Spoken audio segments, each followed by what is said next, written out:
ಆಗ್ಲಿ ತಾಯಿ, ಒಳ್ಳೇದಾಗ್ಲಿ. ಹೇಳವ್ವ, ಏನಾದರೂ ಹಂಚ್ಕೊಳ್ಳೋದಿದೆಯಾ? ಹೌದು ಗುರೂಜಿ, ಒಂದ್ 6-7 ವರ್ಷದಿಂದ ಒಬ್ಬ ಹುಡುಗನ ಪ್ರೀತಿಸಿದ್ದೆ ಗುರೂಜಿ. ಸರಿ, ಆಯ್ತು. ಈಗ ನೀವು ಅಪ್ಪ ಅಮ್ಮನಿಗೆ ಎಷ್ಟು ಜನ ಮಕ್ಕಳು? ಗುರೂಜಿ ನಿಮ್ಮ ಅಪ್ಪ ಅಮ್ಮನಿಗೆ ಎಷ್ಟು ಜನ ಮಕ್ಕಳವ? ನಾವು 5 ಜನ ಗುರೂಜಿ. ಅಕ್ಕ ಅವ್ರಿಗೆ ಮ್ಯಾರೇಜ್ ಆಗಿದೆ, ಇನ್ನ 3 ಮೆಂಬರ್ಸ್ ಎಲ್ಲ ಜಾಬ್ ಮಾಡ್ತಾ ಇದಾರೆ ಗುರೂಜಿ. ನಾನು 2ನೇ ಹುಡುಗ. ನಿನ್ನ ವಯಸ್ಸು ಎಷ್ಟವ್ವ? ನನ್ನ ವಯಸ್ಸು 26 ಗುರೂಜಿ. ಓಕೆ, ನೀವು ಹೇಳ್ತಾ ಇರೋ ಕತೆ ಎಷ್ಟು ವರ್ಷದ ಹಿಂದಿನದ್ದು? ನಮ್ದು ಈಗ ಒಂದು 6 ವರ್ಷ ಆಯ್ತು ಗುರೂಜಿ. ಓಕೆ, ಈ ಪ್ರೀತಿ ಶುರುವಾಗಿದ್ದಲ್ಲಿ? ಇಲ್ಲಿ ಮನೆ ಹತ್ರ ಗುರೂಜಿ, ಮನೆ ಹತ್ರನೇ ಇರೋದು ಅವರು. ಪ್ರೀತಿ ಶುರುವಾಗಿದ್ದು ಮನೆ ಹತ್ರ ಅಂದ್ರೆ ಈ ಕಾಲೇಜಲ್ಲೋ ಅಥವಾ ಊರು ನಿಮ್ಮ? ಇಲ್ಲ ಇಲ್ಲ ಇಲ್ಲ ಇಲ್ಲ ಗುರೂಜಿ, ಇಲ್ಲೇ ನಮ್ಮ ಬೀದಿಯಲ್ಲೇ ಇರೋದು ಅವರು. ಹಂಗಾಗಿ ಒಂದು 2-3 ಮನೆ ಬಿಟ್ಟು ಅವ್ರದ್ದಿದೆ ಗುರೂಜಿ. ಒಂದೇ ಬೀದಿಯ ಪ್ರೇಮಿ? ಒಂದೇ ಹೌದೌದು ಗುರೂಜಿ. ಆಯ್ತು, ಹೇಳವ್ವ, ಯಾವ ವಯಸ್ಸಲ್ಲಿ? ಅಂದ್ರೆ ಈಗ 26 ಅಂದ್ರೆ ಏನೊಂದು 20 ವರ್ಷದಲ್ಲಿ ಶುರುವಾಗಿದ್ದ ಇದು? ಹೌದು ಗುರೂಜಿ. ಹೇಳವ್ವ. ಅದೇ ಗುರೂಜಿ, ಇಷ್ಟು ವರ್ಷ ಈಗ ಬಹಳ ಎಲ್ಲ ಅಮೌಂಟ್ ಎಲ್ಲ ಖರ್ಚು ಮಾಡಿದೀನಿ ಗುರೂಜಿ. ನನಗೆ ಡೈರೆಕ್ಟ್ ಕೇಳಿಸ್ಕೊ, ಅಲ್ಲಿಗೆ ಬರಬೇಡ. ಅದು ಏನ್ ನಿನ್ ಕಡೆಯಿಂದ ಶುರುವಾಗಿದ್ದ ಅದನ್ನ ಹೇಳು. ನನಗೆ ಅದೆಲ್ಲ ಗೊತ್ತಾದ್ರೆ ತಾನೆ ಕಡೆಯಲ್ಲಿ ಏನೋ ಹೇಳಲಿಕ್ಕೆ ಆಗೋದು. ಅದೇ ಗುರೂಜಿ, ಈಗ ಮಾಡ್ಕೊಂತೀನಿ ಅಂತ ಹೇಳ್ಬಿಟ್ಟು. ಯಪ್ಪ ತಾಯಿ, ನಾನು ಹೇಳೋದು ಕೇಳಿಸ್ಕೊಳ್ಳವ. ಹೇಳಿ ಗುರೂಜಿ. ಈ ಪ್ರೀತಿ ಶುರುವಾದ ಗಳಿಗೆಯಲ್ಲಿ ಅದೇನ್ ನಿಮ್ ಕಡೆಯಿಂದ ಪ್ರಪೋಸ್ ಹೋಗಿದ್ದ, ಆ ಕಡೆಯಿಂದ ಬಂದಿದ್ದ? ನಮ್ ಕಡೆಯಿಂದ ಗುರೂಜಿ, ನಮ್ ಕಡೆಯಿಂದಾನು ಬಂದಿದೆ ಗುರೂಜಿ, ಆಮೇಲೆ ಅವ್ರ ಕಡೆಯಿಂದ ಬಂದಿದೆ ಗುರೂಜಿ. ಅಂದ್ರೆ ನಿನ್ನದೇ ವಯಸ್ಸಿನ ಹುಡುಗನ ಅಥವಾ ದೊಡ್ಡವರ? ಇಲ್ಲ ಇಲ್ಲ, ನನ್ನದೇ ವಯಸ್ಸಿನ ಹುಡುಗ. ಅಂದ್ರೆ ಒಂದೇ ಕ್ಲಾಸ್ಮೇಟ್ ತರ? ಒಂದೇ ಕ್ಲಾಸ್ಮೇಟ್ ಗುರೂಜಿ. ಓಕೆ, ಏನಂತ ಕೇಳ್ಕೊಂಡ್ರಿ ಗುರೂಜಿ? ಏನಂತ ಕೇಳ್ಕೊಂಡವ? ಫೋನಲ್ಲಿ ಕೇಳ್ಕೊಂಡೋ, ಡೈರೆಕ್ಟ್ ಆಗಿ ಕೇಳ್ಕೊಂಡೋ? ಡೈರೆಕ್ಟ್ ಆಗಿ ಕೇಳ್ಕೊಂಡೆ ಗುರೂಜಿ. ಅಯ್ಯೋಯಪ್ಪ, ಅದು ಹೆಂಗೋ ಧೈರ್ಯ ಬರುತ್ತೆ ನಿಮ್ಗೆಲ್ಲ. ಆಯ್ತು, ಏನಂತ? ನಾನು ನಿನ್ ಪ್ರೀತಿ ಮಾಡ್ತೀನಿ, ನೀನು ಮಾಡ್ಬೇಕಷ್ಟೇ ಅಂತಲ್ಲ? ಹಂಗೆ ಗುರೂಜಿ, ಆ ವಯಸ್ಸಿಗೆ ಗೊತ್ತಾಗಿಲ್ಲ ಗುರೂಜಿ. ಈ ವಯಸ್ಸಲ್ಲಿ ಕಷ್ಟ ಪಡ್ತಾ ಇದೀವಲ್ಲ, ಇವಾಗ ಗೊತ್ತಾಗ್ತದೆ. ನಾನು ಇನ್ನೂ ಇಲ್ಲಿಗೆ ಬಂದೇ ಇಲ್ಲವಾ? ನನ್ ಪ್ರಶ್ನೆಗೆ ಮಾತ್ರ ಉತ್ತರ ಕೊಡು. ಅಲ್ಲೇ ಇದ್ದೀನಿ ನಾನು, ಇನ್ನು ಶುರುನಲ್ಲೇ ಇದ್ದೀನಿ, ಎಂಡಿಗೆ ಬಂದೇ ಇಲ್ಲ. ಹೇಳಿ ಗುರೂಜಿ. ಸೊ ಅಲ್ಲಿ ನೀನು ಪ್ರಪೋಸ್ ಮಾಡದಲ್ಲ, ತಕ್ಷಣ ಒಪ್ಕೊಂಡ? ಯಾಕಂದ್ರೆ ನಾನು ಇಲ್ಲಿವರೆಗೂ ಕತೆಗಳು ಸಾಮಾನ್ಯವಾಗಿ ಏನ್ ಕೇಳಿರ್ತೀನಿ. ಒಪ್ಕೊಂಡಿದ್ದಾರೆ ಗುರೂಜಿ, ತಕ್ಷಣ ಒಪ್ಕೊಂಡಿದ್ದಾರೆ ಗುರೂಜಿ. ಆಯ್ತು, ನಾನೇನಂದೆ, ಇಲ್ಲಿವರೆಗೂ ನಾವು ಕತೆಗಳಲ್ಲಿ ಏನು ಕೇಳಿದ್ದೀವಿ ಅಂದ್ರೆ ಹುಡುಗ ಹುಡುಗಿಯಿಂದ ಬಿದ್ದು ಒಪ್ಸೋಕೆ ತಿಂಗಳಾನ್ಗಟ್ಲೆ ತಗೊಂಡಿದ್ದು. ಇಲ್ಲ ನೋಡಿ, ಅವಂದು ಎಂತ ಯೋಗ ಒಂದು. ನೀವೇ ಹೋಗಿ ಮಾಡಿದ್ದೀರಾ? ನಾನೇ ಮಾಡಿದ್ದೆ ಗುರೂಜಿ. ಒಪ್ಕೊಂಡ್ರು. ಆಮೇಲೆ ಹಂಗೆ ಎಷ್ಟು ತಿಂಗಳು ಮುಂದುವರಿ? ಅಂದ್ರೆ ಫೋನಲ್ಲಿ ಮಾತಾಡ್ತಿದ್ದೆ? ಫೋನಲ್ಲಿ ಡೈಲಿ ಮಾತಾಡ್ತಾ ಇದ್ದೆ ಗುರೂಜಿ. 20 ವರ್ಷಕ್ಕೆ ನಿಮ್ ಕೈಗೆ ಫೋನ್ ಬಂದಿತ್ತಾ? ಅವಾಗ ಅಮ್ಮ ಅವ್ರದ್ದು ಇತ್ತಲ್ಲ ಗುರೂಜಿ. ಮತ್ತೆ ಹಂಗೆ ಇಲ್ಲೇ ಗೊತ್ತಾಗ್ತಿರ್ಲಿಲ್ವಾ? ಗೊತ್ತಾಗ್ತಿರ್ಲಿಲ್ಲ ಗುರೂಜಿ. ಅದು ಬೇರೆ ಒಂದೇ ಬೀದಿ ಅಲ್ಲ ಗುರೂಜಿ. ಸೊ ಹಂಗಾಗಿ ಫೋನಲ್ಲಿ ಅಷ್ಟೇ ಅಲ್ಲ, ನೇರವಾಗೂ ಸಿಗ್ತಾ ಇದ್ರಿ? ನೇರವಾಗಿ ಸಿಗ್ತಾ ಇದ್ದೆ ಗುರೂಜಿ. ಓಕೆ, ಹಾಗೆ ಮುಂದುವರಿತು. ಮತ್ತೆ ನೀವೇನೇನು ಮಾತಾಡ್ಕೊಳ್ತಿದ್ರಿ? ಓಕೆ, ನಾವು ಮದುವೆ ಆಗೋಣ ಅಂದ್ರೆ ಮನೆಯವರು ಮುಂದೆ ಒಪ್ಪದೇ ಇರಬಹುದು ಅಂತ ನಿಮಗೆ ಅನ್ಸಿರ್ಲಿಲ್ವಾ ಯಾವತ್ತೂ? ಅನ್ಸಿರ್ಲಿಲ್ಲ ಗುರೂಜಿ, ಅದಷ್ಟು ಇದು ಥಿಂಕ್ ಮಾಡಿಲ್ಲ ಗುರೂಜಿ. ಅವಾಗ ಹಂಗ ಥಿಂಕ್ ಮಾಡಿದ್ರೆ ನೀವು ಉದ್ಧಾರ ಆಗ್ಬಿಡ್ತಾ ಇದ್ರಿ. ಹಂಗ ಥಿಂಕ್ ಮಾಡಿದ್ರೆ ಎಷ್ಟೋ ಸುಖಗಳಿಂದ ವಂಚಿತರಾಗ್ಬಿಡ್ತಿದ್ದೋ. ಆಕ್ಚುಲಿ ಆ ಯೋಚನೆ ಬಂದಿಲ್ಲ ಅಂತೇನಲ್ಲ, ಬಂದಿರುತ್ತೆ. ಆದ್ರೆ ನಿಮಗೊಂದು ಖುಷಿ, ಈ ಸತ್ಯ ನಿಮ್ ಖುಷಿ ಹಾಳು ಮಾಡ್ಬಿಡುತ್ತೆ ಅಂತ ಖುಷಿಗೋಸ್ಕರ ಈ ಸತ್ಯ ತುಳ್ದಾಕ್ಬಿಟ್ಟಿರ್ತೀರ. ಬಂದಾಗ ನೋಡ್ಕೊಳ್ಳೋಣ ಅಂತ, ಹೌದಲ್ಲ? ಸೊ ಆಯ್ತವ, ಆಮೇಲೆ ಏನಾಯ್ತು? ಅಂದ್ರೆ ಏನು ದುಡ್ಡಿನ ವಿಚಾರ ಹೇಳಿದೆ, ನೀನ್ ಯಾಕೆ ದುಡ್ಡು ಕೊಟ್ಟಿದ್ದೆ ಗುರೂಜಿ? ನಾನು ಒಂದು 2 ಲಕ್ಷವರೆಗೆ ಹಾಳು ಮಾಡ್ಕೊಂಡಿದ್ದೆ ಗುರೂಜಿ, ಎಲ್ಲ ಕೊಡಿಸಿ. ಏನ್ ಕೊಡಿಸ್ದೆ? ಬಂಗಾರ, ಬಟ್ಟೆ, ಅದು ಇದು ಎಲ್ಲ ಕೊಡಿಸಿದ್ದೀನಿ ಗುರೂಜಿ. ಒಂದ್ ನಿಮಿಷ, ಬಂಗಾರ ಕೊಡಿಸ್ದ? ಹೌದು ಗುರೂಜಿ. ಆತನೇ ಕೇಳಿದ್ದ, ನೀನೇ ಕೊಡಿಸಿದ್ದ? ಇಲ್ಲ ಗುರೂಜಿ, ನಾನೇ ಕೊಡಿಸಿದ್ದೆ ಗುರೂಜಿ. ಏನೇನ್ ಕೊಡಿಸಿದ್ದೆ ಗುರೂಜಿ? 2 ಫಿಂಗರ್ ರಿಂಗ್ಸ್ ಕೊಡಿಸಿದೆ ಗುರೂಜಿ. ಎಂತದ್ದು? Finger ring Guruji. ಅಂದ್ರೆ ಉಂಗ್ರ? ಬೆರಳು. ಉಂಗ್ರ 2 ಉಂಗ್ರ ಕೊಡಿಸಿದೆ ಗುರೂಜಿ. ಓಕೆ, ಆಮೇಲೆ ಬಂದ್ಬಿಟ್ಟು ಬಟ್ಟೆ, ಅದು ಇದು, ಮೊಬೈಲು. ಅವ್ರ ಮನೇಲಿ ಏನು ಕೊಡಿಸ್ತಿರ್ಲಿಲ್ವಾ ತನಗೆ? ಅವ್ರು ಏನು ಕೊಡಿಸ್ತಿರ್ಲಿಲ್ಲ ಗುರೂಜಿ, ಎಲ್ಲ ನಾನೇ ಕೊಡಿಸ್ತಾ ಇದ್ದೆ ಗುರೂಜಿ. ಅಂದ್ರೆ ಅವ್ರು ಬಡವ್ರ ತುಂಬಾ? ಅವರು ಅಷ್ಟು ಸ್ವಲ್ಪ ಬಡವ್ರು ಇದಾರೆ ಗುರುಜಿ. ನಿಮ್ಗೆ ಹೋಲಿಸ್ಕೊಂಡ್ರೆ ಸ್ವಲ್ಪ ಕಡಿಮೆ ಅಂದ್ರೆ ಜಾಸ್ತಿ ಹಾ ಬಡವರು. ನಮ್ಗೆ ಕಡಿಮೆ ಗುರುಜಿ. ನಿನಗೆಲ್ಲ ದುಡ್ಡು ಬರ್ತಿತ್ತು ಅವ್ರಿಗೆ ಅಷ್ಟೆಲ್ಲ ಕೊಡಿಸೋಷ್ಟು? ಅದೇ ಇರ್ತಾ ಇತ್ತಲ್ಲ ಗುರುಜಿ, ಅವಾಗ ಇವಾಗ ಕೂಡಿ ಇಟ್ಕೊಂಡಿರೋದು ಆತರ. ಇರ್ತಾ ಇತ್ತು ಅದು ಅಂದ್ರೆ ಕೂಡಿ ಇಟ್ಕೊಳಕ್ಕೆ ಎಲ್ಲ ಬರ್ತಿತ್ತು ಅಂತ ಕೇಳಿದೆ. ಅಂದ್ರೆ ನಾವು ಜಾಬ್ ಮಾಡ್ತಾ ಇದ್ವಿ ಗುರುಜಿ, ಚಿಕ್ಕ ವಯಸ್ಸಲ್ಲೇ ನಮ್ ತಂದೆ ತೀರ್ಕೊಂಡಿದ್ರು, ನಾವು ಜಾಬ್ ಮಾಡ್ತಾ ಇದ್ವಿ ಅವಾಗೆ. ಓಕೆ, ಬಟ್ ನೀವೇನು ಓದಿದ್ರಿ? ನಂದು ITI ಆಗಿದೆ ಗುರುಜಿ, ITI ಮಾಡಿದೀನಿ. ಈಗ ಬಂಗಾರ ಎಲ್ಲ ಕೊಡ್ಸಿರೋದಂದ್ರೆ ಈಗ ಒಂದ್ 2 ವರ್ಷದ ಕೆಳಗಡೆ ಕೊಡ್ಸಿದೀನಿ ಗುರುಜಿ. ಓಕೆ, ಹಾಗೆ ಕೊಡಿಸ್ತೀನಿ ಅಂದಾಗ ಆತ ಬೇಡಪ್ಪ ಅಂತ ಹೇಳಿಲ್ವಾ? ಅವ್ರು ಹೇಳಿಲ್ಲ ಗುರುಜಿ, ಆತರ ಏನು ಹೇಳಿಲ್ಲ, ಅವರು ಇಸ್ಕೊಂಡ್ರು. ಓಕೆ, ಮದುವೆ ಆದ್ಮೇಲೆ ಕೊಡ್ಸೋಣಪ್ಪ ಹೀಗೆ ಹಾಕಿದೆಲ್ಲ ಅಂತ ಅನಿಸ್ಲಿಲ್ವಾ ನಿಮಗೆ? ನನ್ಗೆ ಅನ್ಸಿಲ್ಲ ಗುರುಜಿ. ಓಕೆ, ಕೊಡಿಸಿದ್ನ ನಿಮ್ಮ ಅಮ್ಮನಿಗೆ ಹೇಳ್ತಿದ್ರ, ಅಮ್ಮ ನಾನು ಹಿಂಗೆ ಕೊಡಿಸ್ದೆ ಅಂತ? ಇಲ್ಲ ಗುರುಜಿ, ಏನು ಹೇಳಿಲ್ಲ. ಆಯ್ತವ, ನೀವು ಕೊಡ್ಸೋದ್ರಿ, ಆತ ತಗೊಂಡ, ಬಟ್ಟೆಗೆ ಒಂದಷ್ಟು ಖರ್ಚು ಮಾಡಿದ್ರಿ, ಚಿನ್ನ ಕೊಡ್ಸೋದ್ರಿ, ಆಯ್ತು. ಅದಾದ್ಮೇಲೆ ಏನಾಯ್ತು? ಅದಾದ್ಮೇಲೆ ಅದೆಲ್ಲ ಇಸ್ಕೊಂಡ್ರಲ್ಲ ಗುರುಜಿ, ಇವಾಗ ಅದು ಎಲ್ಲ ರಿಟರ್ನ್ ಕೊಡ್ಲಿಕ್ಕೆ ಕೇಳ್ದೆ, ಅವ್ರೇನು ಕೊಡ್ಲಿಲ್ಲ. ರಿಟರ್ನ್ ಕೇಳ್ದೆ? ಯಾಕೆ ಕೇಳ್ದೆ? ಕೇಳ್ದೆ, ಅವ್ರೀಗ ನನ್ಗೆ ಇಷ್ಟು ವರ್ಷನು ಮ್ಯಾರೇಜ್ ಆಗ್ತೀನಿ ಅಂತ ಹೇಳಿದ್ರು ಗುರುಜಿ. ಒಂದ್ ನಿಮಿಷ ಅಂದ್ರೆ ಮದುವೆ ಆಗ್ತೀನಿ ಅಂತ ಹೇಳಿದ್ರು, ಅದೇ ನಂಬಿಕೆ ಮೇಲೆ ನೀವು ಅವರಿಗೆ ಒಂದಷ್ಟು ಚಿನ್ನ ಅಥವಾ ಒಂದಷ್ಟು ಖರ್ಚು ಮಾಡಿದ್ರಿ, ಯಾಕಂದ್ರೆ ಹೆಂಗು ಮದುವೆ ಆಗ್ತಾನೆ, ಅದು ನಂದೇ ಅಂತ. ಹೌದೌದು ಗುರುಜಿ. ಓಕೆ, ಮದುವೆ ಆಗಲ್ಲ ಅನ್ನೋ ಮಾತು ಯಾಕೆ ಬಂತಲ್ಲಿ? ಅಂದ್ರೆ ಈಗ ಅವ್ರ ಮನೇಲಿ ಒಪ್ಪಲ್ಲ, ನಮ್ಮ ಮನೇಲಿ ಒಪ್ಪಲ್ಲ, ಕ್ಯಾಸ್ಟ್ ಬೇರೆ. ಓಹ್, ಸತ್ಯ ಈಗೆಲ್ಲ ಮೇಲೆ ಹೇಳ್ತಿದ್ದಾವೆ. ಹೌದು ಗುರುಜಿ.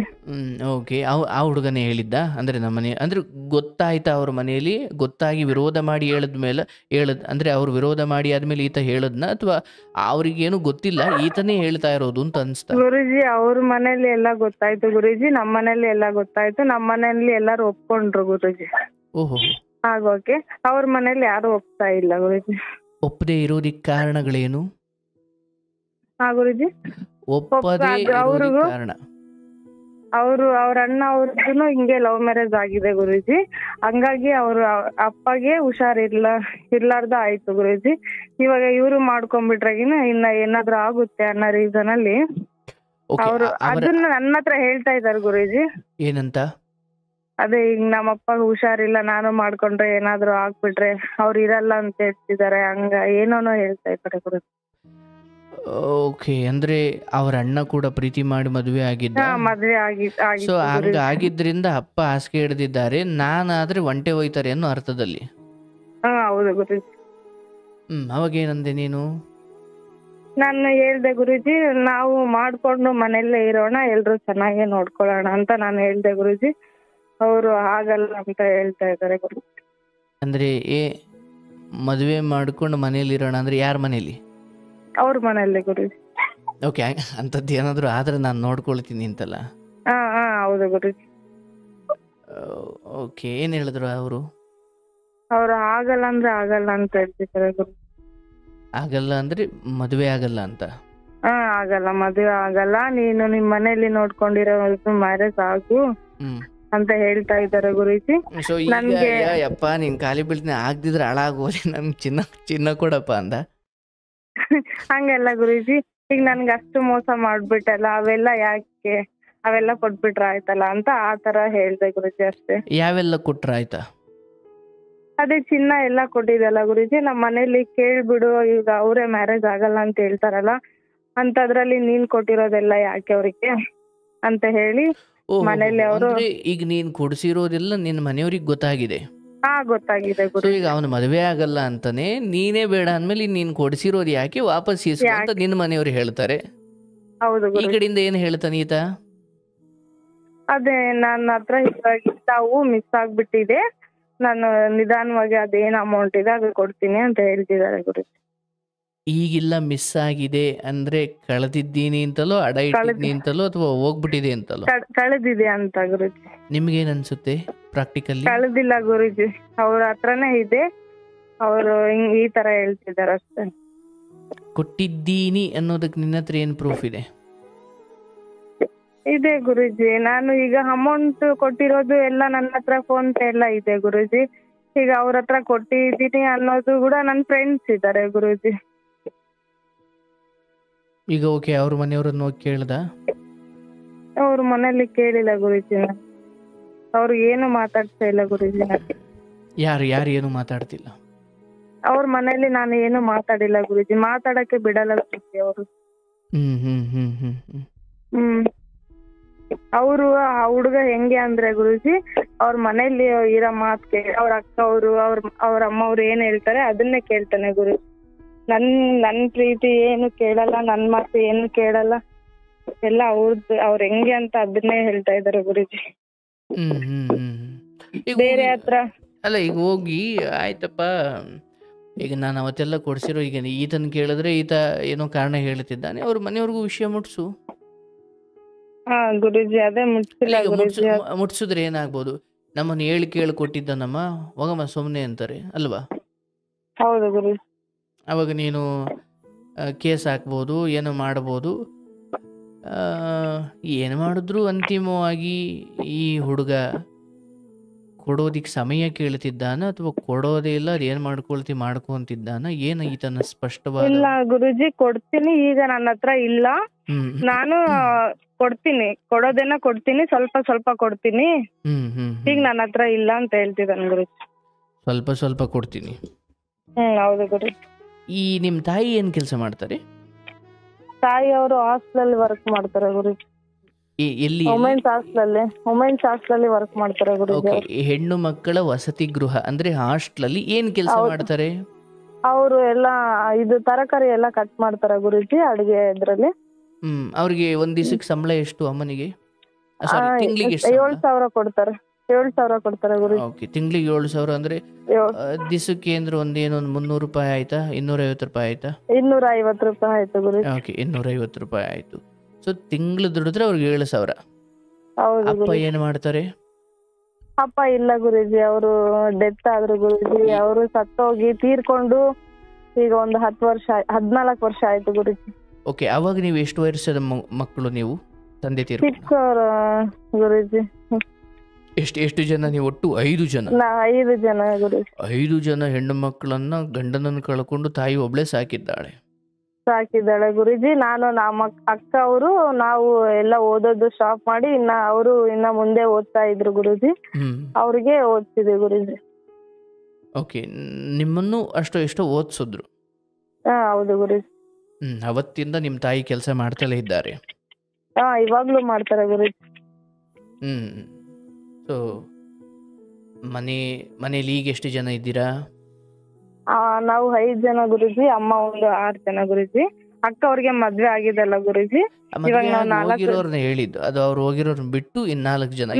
5 ಜನ, 4 ಜನ, ಅಮ್ಮ ಒಂದು 5 ಜನ ಗುರೂಜಿ. ಓಕೆ, ನೀವು ಮಕ್ಳದಿರ 4 ಜನ, ಅಮ್ಮನು ಸೇರಿ 5 ಜನ? ಹೌದು ಗುರೂಜಿ. ಸೊ ಈಗ ನೀವು 2ನೇ ಹೆಣ್ಮಗಳ ಅಂದ್ರೆ ಮದುವೆ ಆಗಿ ಹೋಗಿರೋ? ನಿಮ್ ಕೆಳಗಡೆ ಇನ್ನೂ 2 ತಂಗಿದಿರಿದ್ದಾರೆ? 3 ಇದ್ದಾರೆ ಗುರೂಜಿ. ಇನ್ನು 3 ಇದ್ದಾರೆ? ಹೌದು ಗುರೂಜಿ. ಓಕೆ, ಈ ನಿಮ್ಮ ಸಾಧನೆ ಕುರಿತು ಅವ್ರು ಏನ್ ಹೇಳ್ತಾರೆ ಅಥವಾ ಅವ್ರು ಏನಾದ್ರು ಸ್ಪಂದಿಸ್ತಾರಾ ಇದ್ರ ಬಗ್ಗೆ? ಗುರೂಜಿ, ಅವ್ರಿಗೆ ಎಲ್ಲ ಗೊತ್ತು. ಅವ್ರು ಹೀಗೆ ಅವ್ರ ಅಮ್ಮ ಅವ್ರ ಮಾತು ಎಲ್ಲ ಕೇಳಿ ಇವಾಗೆಲ್ಲ ಈ ತರ ಮಾತಾಡ್ತಾ ಇದಾನಲ್ಲ, ನಾಳೆ ಮುಂಜಾನೆನು ನಾವ್ ಇವಾಗೆಲ್ಲ ಕೇಸು ಅದು ಮಾಡಿ ಮದ್ವೆ ಮಾಡ್ಬೋದು, ಬಟ್ ಮುಂದೆನು ಚೆನ್ನಾಗ್ ನೋಡ್ಕೊಂತಾರ ಇಲ್ಲ ಅಂತ ಯಾರಿಗೆ ಗೊತ್ತು. ಅವಾಗೂ ಅವ್ರ ಅಮ್ಮವ್ರ ಮಾತು ಎಲ್ಲಾರ ಮಾತು ಕೇಳಿ ನಿನ್ಗೆ ಏನಾದ್ರು ಪ್ರಾಬ್ಲಮ್ ಆದ್ರೆ ಕಷ್ಟ ಅಲ್ಲ, ಬಿಡು ಅಂತ ಅವ್ರು ಹೇಳ್ತಿದ್ದಾರೆ ಗುರೂಜಿ. ಬಟ್ ನನಗೆ ಅದ್ರಿಂದ ಹೊರಗಡೆ ಹೋಗಕ್ ಆಗ್ತಾ ಇಲ್ಲ ಗುರೂಜಿ. ಎಷ್ಟು ಮರಿಬೇಕಂತ ನಾನು ಇದು ಮಾಡ್ತಾ ಇದೀನಿ ಗುರೂಜಿ, ನನ್ ಕೈಲ ಆಗ್ತಾ ಇಲ್ಲ. ಅದಕ್ಕೆ ನಾನು ನಿಮ್ ಸೊಲ್ಯೂಷನ್ ಕೇಳ್ತಾ ಇದ್ದೀನಿ. ಆಗ್ಲಿವಾ? ನನಗೆ ಈ ಒಂದು ತಾಯಿ ಒಂದು ಹಾಸ್ಟೆಲ್ ಕೆಲಸ ಮಾಡಿಕೊಂಡು ದಿಸಕ್ಕೆ 250 ರೂಪಾಯಿ ಕೂಲಿ ಅಂದರೆ ತಿಂಗಳಿಗೆ 7,000 ರೂಪಾಯಿ ಸಂಬಳ. ಆ 7,000 ರೂಪಾಯಿ ಸಂಬಳ ತಗೊಂಡು ಗಂಡ ಈ ಹಿಂದೆನೇ ಮಕ್ಕಳು ಹೆಂಡತಿ ಎಲ್ಲರನ್ನು ಬಿಟ್ಟು ಆತ ಹೊರಟು ಬಿಟ್ಟ. ಆ ನಡುವೆ ಗಂಡ ಹೋದ ಮೇಲೂ 5 ಮಕ್ಕಳನ್ನ ಸಾಕೊಂಡು ಕೂಲಿ ಮಾಡಿಕೊಂಡು ಬದುಕೋ ಒಂದು ತಾಯಿಗೆ ತನ್ನ ಮಗಳು ಒಂದು ಹಂತಕ್ಕೆ ಬಂದಾಗ ಯಾರೋ ಒಬ್ಬನಿಗೆ ಹೊರಗಡೆ ಒಳಗೆ 2 ಲಕ್ಷ ಕೊಟ್ಟು ಒಬ್ಬ ಹುಡುಗನಿಗೆ ಉಂಗುರ ಮಾಡಿಸ್ಕೊಡ್ತಾಳೆ, ನಮಗೆ ಗೊತ್ತಿಲ್ಲದಂಗೆ ಇಷ್ಟೆಲ್ಲ ಮಾಡ್ತಾಳೆ ಅಂದಾಗ ಆ ತಾಯಿ ನೋವೇನು ಅಂತ ಯೋಚನೆ ಮಾಡ್ತಾ ಇದ್ದೀನಿ. ಹೌದು ಕರೆಕ್ಟ್ ಗುರುಜಿ. ಹ್ಮ್ ಆ ತಾಯಿಗೆ ಇದು ಗೊತ್ತಾದಾಗ ಅಂದರೆ 7,000 ರೂಪಾಯಿ ಸಂಬಳದಲ್ಲಿ 5 ಮಕ್ಕಳನ್ನ ಸಾಕೊಂಡು ಆ ಈ ಹೊಟ್ಟೆ ಬಟ್ಟೆ ಕಟ್ಟಿಕೊಂಡು ನಿನ್ನ ತಾಯಿಗೂ ಏನೋ ತಿನ್ನಬೇಕು ಏನೋ ಓಡಬೇಕು ಅಂತ ಆಸೆ ಇದ್ದರು, 5 ಮಕ್ಕಳಿದ್ದಾವಲ್ಲಪ್ಪ ಅಂತ ಹೊಟ್ಟೆ ಬಟ್ಟೆ ಕಟ್ಟಿಕೊಂಡು ಕೂಡಿಟ್ಕೊಂಡು ಸಾಕೊಂಡು ಬಂದಾಗ ಒಬ್ಬಳು ಮಗಳು ಏನು ನಾನು ದುಡಿತೀನಿ ಅನ್ನೋ ಅಹಂಕಾರವೋ ಇಲ್ಲ ನನಗೆ ಸೌಂದರ್ಯ ಇದೆ ಅನ್ನೋ ಅಹಂಕಾರವೋ ದಿಮಾಕೋ 1-2 ಲಕ್ಷ ಖರ್ಚು ಮಾಡಿ ಒಬ್ಬನಿಗೆ ಅಮ್ಮನಿಗೆ ಆ ತಂದೆ ಇಲ್ಲದಾಗಲೂ ತಾಯಿ ತಂದೆ ಪ್ರೀತಿ ಕೊಟ್ಕೊಂಡು ಹೇಗೋ 3 ಹೊತ್ತು ಊಟ ಕೊಟ್ಕೊಂಡು ಕೈಲಾದಷ್ಟು ಓದಿಸ್ಕೊಂಡು ಬರೋ ಒಬ್ಬ ತಾಯಿಗೆ ಗೊತ್ತಿಲ್ಲದಂಗೆ ಒಬ್ಬ ಹುಡುಗನನ್ನು ಪ್ರೀತಿ ಮಾಡಿ ಅವನಿಗೆ 2 ಲಕ್ಷ ಒಡವೆ ಕೊಡಿಸಿ ಅದು ಯಾವತ್ತೋ ಒಂದು ದಿವಸ ದೊಡ್ಡ ಹಂತಕ್ಕೆ ಹೋಗಿ ಇವತ್ತು ಅದು ಮರ್ಯಾದೆ ಹೋಗೋ ಹಂತಕ್ಕೆ ಬಂದಾಗ ನಿನ್ನ ತಾಯಿಗೆ ಅಷ್ಟೆಲ್ಲ ಕಷ್ಟಪಟ್ಟು ಸಾಕಿದ್ದಕ್ಕೆ ಎಂಥ ದೊಡ್ಡ ಗೌರವ ಕೊಟ್ಟಿದೆಯೋ. ಇವತ್ತು ನೀನು ಹೇಳ್ತಿದ್ದೀಯಾ ನನಗೆ ಅವನನ್ನು ಮರೆಯೋಕ್ಕಾಗ್ತಾ ಇಲ್ಲ. ಆಯಿತು, ನೀನು ಒಬ್ಬಳು ಪ್ರೇಮಿಯಾಗಿ ಅಥವಾ ಪ್ರೀತಿಸಿದವಳಾಗಿ ನಿನಗೆ ಆ ನೋವಿರ್ಬೋದು, ಆದರೆ ಇದಕ್ಕಿಂತ 1000 ಪಟ್ಟು ದುಃಖ ನಿನಗೆ ಪಶ್ಚಾತ್ತಾಪ ಇರಬೇಕು. ಅಂದರೆ ಅಂಥವನನ್ನು ಲವ್ ಮಾಡಿದ್ದ ಬಗ್ಗೆ ನಾನು ಆಮೇಲೆ ಮಾತಾಡ್ತೀನಿ. ಆದರೆ ನನ್ನ ಇಷ್ಟು ಕಷ್ಟಪಟ್ಟು ಸಾಕಿ ಸಲಹಿದ ತಾಯಿ ಇವತ್ತು ಆಕೆ ಗೊತ್ತಿಲ್ಲದಂಗೆ 2 ಲಕ್ಷ, ಒಬ್ಬರು ಶ್ರೀಮಂತ ಕೋಟಿ ಕುಳುಗಳು ಕೂಡ ಇವತ್ತು ಒಬ್ಬನಿಗೆ 100 ರೂಪಾಯಿ ಕೊಡಬೇಕಾದ್ರೂ ಹಿಂದೆ ಮುಂದೆ ಯೋಚನೆ ಮಾಡಬೇಕಾದ್ರೆ ಕೂಲಿ ಮಾಡಿಕೊಂಡು ಬಂದು ಬದುಕುವಂತಹ ನಿನ್ನ ಮನೆಯಲ್ಲಿ 2 ಲಕ್ಷದಷ್ಟು ಹಣವನ್ನು ತಗೊಂಡೋಗಿ ಅದೇ ಕೂಡಿಟ್ಟ ಹಣದಲ್ಲಿ ಇನ್ನೊಂದು ತಂಗಿಗೆ ಮದುವೆ ಮಾಡು ಅಥವಾ ನೀನು ಮದುವೆ ಆಗು ಅಥವಾ ಮನೆಯನ್ನು ಸ್ವಲ್ಪ ಆಲ್ಟ್ರೇಷನ್ ಮಾಡ್ಕೊಂಡು ಏನೋ ಒಂದು ಮಾಡಿಕೊಂಡು ನಿನ್ನ ಜೀವನ ಕಟ್ಕೊಳ್ಳೋದ್ರ ಬದಲು ಒಂದು ಹೆಣ್ಣುಮಗಳಾಗಿ ನೀನೇನು ನಡ್ಕೊಂಡಿದೀಯಲ್ಲ, ನಾಲಾಯಕ್ಕು ನೀನು. ಸಮಾಜಕ್ಕೆ ನಿನ್ನಂಥವಳು ಮಾದರಿ ಆಗಬಾರ್ದು. ಒಂದು ತಾಯಿಯ ಇವತ್ತು ಇಲ್ಲಿ ಬಂದು ನೀನು ಇದ್ರ ಬಗ್ಗೆ ಹೇಳ್ಕೊಳ್ತಾ ಇದೀಯ, ನನಗೆ ಅದ್ರ ಬಗ್ಗೆ ಬಹಳ ನಾನು ಅದ್ರ ಬಗ್ಗೆ ಸ್ಪಂದಿಸ್ತೀನಿ ಅಥವಾ ನನಗೆ ಅದ್ರ ಬಗ್ಗೆ ಅನುಕಂಪ ಇದೆ. ನಿನ್ನ ಕುರಿತು ನನಗೆ ಆ ಮನುಷ್ಯತ್ವದ ಭಾವನೆಯಿಂದ ನಿನ್ನನ್ನು ನಾನು ಸಲಹುತ್ತೀನಿ. ಆದರೆ ಅದಕ್ಕೂ ಮೀರಿ ನೀನು ನನಗೆ ಹೇಳಬೇಕಿತ್ತು, ಗುರುಗಳೇ ನಾನು ಆ ಚಂಡಾಲನನ್ನು ನಂಬಿಕೊಂಡು ನಾನು ನನ್ನ ತಾಯಿಗೆ ದ್ರೋಹ ಮಾಡಿಬಿಟ್ಟೆ, ಆ ನೋವು ನನಗೆ ಇವತ್ತು ಕಾಡ್ತಾ ಇದೆ ಅಂತ ಹೇಳಿದರೆ ನೀನು ಒಬ್ಬಳು ಮಗಳಾದ್ರಾಗ್ಲೂ ಯೋಗ್ಯಳಾಗ್ಲಿ ಉಳ್ಕೊಳ್ತಾ ಇದ್ದೆ. ಆ ದುಃಖಕ್ಕಿಂತ ಇವನನ್ನು ಮರೆಯೋಕ್ಕಾಗ್ತಾ ಇಲ್ಲ. ಅಂದರೆ ಯಾರು ನಿನಗೋಸ್ಕರ ತನ್ನ ಸುಖಗಳನ್ನು ತ್ಯಾಗ ಮಾಡಿ ತನ್ನ ಭವಿಷ್ಯವನ್ನು ಅಥವಾ ತನ್ನ ಎಷ್ಟೋ ಆಸೆ ಆಕಾಂಕ್ಷೆಗಳನ್ನು ತ್ಯಾಗ ಮಾಡಿ ನನ್ನ ಮಕ್ಕಳಿಗೆ ಏನು ನಿನಗೆ ಒಡವೆ ಕೊಡಿಸದೇ ಇರಬಹುದು, ನಿನ್ನನ್ನು ಅಂಬಾರಿ ಮೇಲೆ ಕೂರಿಸದೇ ಇರಬಹುದು. ಒಬ್ಬಳು ಅಂದರೆ ಇವತ್ತು ಗಂಡ ಹೆಂಡತಿ ಸೇರಿಕೊಂಡು ಬೆಂಗಳೂರು ಪೇಟೆ ಅಂತ ಪೇಟೆಯಲ್ಲೂ 1-2 ಮಗುವನ್ನು ಸಾಕ್ಲಿಕ್ಕೆ ಕಷ್ಟ ಆಗ್ತಿರ್ಬೇಕಾದ್ರೆ ಅಂಥ ಬಡತನದಲ್ಲೂ 5 ಮಕ್ಕಳನ್ನು ಸಾಕಬೇಕು ಅಂದರೆ ಅದು ಸುಲಭ ಅಲ್ಲ. ನೀನು ನಾಳೆ ತಾಯಿಯಾಗಿ ನಿನಗೆ 2 ಮಕ್ಕಳುಟ್ಟಿ ಅವುಗಳು ತೊಳೆದು ಬಳದು ಸರಿ ಮಾಡಿ ಸಂಸಾರ ಸರಿ ಮಾಡಿಕೊಂಡು ಹೊಟ್ಟೆಗೆ ಅನ್ನ ಹುಟ್ಟಿಸ್ಕೊಂಡು ತಿನ್ನೋ ಅಷ್ಟೊತ್ತಿಗೆ ಇದು ದೊಡ್ಡ ಮಹಾಭಾರತನೇ ನಡೆದು ಹೋಗಿರುತ್ತೆ. 2 ಮಕ್ಕಳಿಗೆ, ಅಂಥದ್ರಲ್ಲಿ 5 ಮಕ್ಕಳು, ಗಂಡ ಇಲ್ಲ. ಹೌದು ಗುರು. ಸುಲಭ ಅಲ್ಲವಾ? ನೀನು ಇವತ್ತು ಮನುಷ್ಯಳಾಗಿ ನಿನ್ನ ಪ್ರಶ್ನೆ ಏನಿರಬೇಕು ಅಂದರೆ, ಅಯ್ಯೋ ನಾನು ಪಾಪಿ ಆಗಿಬಿಟ್ಟೆ, ಅದೇ 2 ಲಕ್ಷ ಹಣ ನೀನು ಗಂಡನ ಮನೆಗೆ ಹೋದಾಗ ಕೂಡಿಟ್ಟು ನೀನೇನು ಮಾಡ್ತೀಯ ಅದು ಅಲ್ಲಿಗೆ ಸಂಬಂಧಿಸಿದ್ದು. ಆದರೆ ಇಲ್ಲಿದ್ದಾಗ ನಿನಗೆ ಯಾರೋ ನೀನು ದುಡ್ದೋ ನಿನಗೆ ಯಾರೋ ಕೊಟ್ಟಿದ್ರೋ ಅಥವಾ ನೀನು ಏನು ಎಲ್ಲಿಂದ ಹಣ ಬಂದಿತ್ತೋ ಅದು ನನ್ನ ತಾಯಿಯಿಂದ ಮುಚ್ಚಿಡೋಷ್ಟು ದೊಡ್ಡವಳಾಗಿ ಬೆಳೆದಿದ್ದೇ ದೊಡ್ಡ ತಪ್ಪು. ಹೌದು ಗುರು. ನಾಳೆ ನೀನೊಬ್ಳು ತಾಯಿ ಆಗ್ತೀಯ, ನಿನ್ನ ಮಕ್ಕಳು ಇನ್ನೂ PUCಲೋ 10ನೇ ಕ್ಲಾಸಲ್ಲೋ ಇರ್ತವೆ, ಅವು ನಿನಗೆ ಗೊತ್ತಿಲ್ಲದಂಗೆ ಏನೋ ಈ ಥರ ದುಡ್ಡಿನ ವ್ಯವಹಾರ ಮಾಡ್ಕೊಂಡು ಕೂತಿದ್ದಾವೆ ಅಂದ್ರೆ ಒಬ್ಬ ತಾಯಿಯಾಗಿ ನಿನಗೆ ನೋವಾಗುತ್ತೋ ಇಲ್ವೋ? ಆಗುತ್ತೆ ಗುರು. ಅಂಥದ್ರಲ್ಲಿ ಇನ್ನೂ ಮನೇಲಿ 2-3 ಹೆಣ್ಣುಮಕ್ಳು ಇಟ್ಕೊಂಡು ದೊಡ್ಡವಳಾಗಿ ನೀನು ಇಂಥದ್ದೊಂದೇನೋ ಸಂಗ್ರಾಮ ಮಾಡ್ಕೊಂಡು ಕೂತ್ಕೊಂಡ್ರೆ ನಾಳೆ ಆ ಹೆಣ್ಮಕ್ಳು ಆಯ್ತು ಬಿಡವ ಅವ್ರದ್ದು ಬಿಡ್ತೀನಿ, ನೀನು ನನ್ನ ತಂಗಿನೋ ನನ್ನ ಅಕ್ಕನೋ ಅಂತ ಅಂದ್ಕೊ.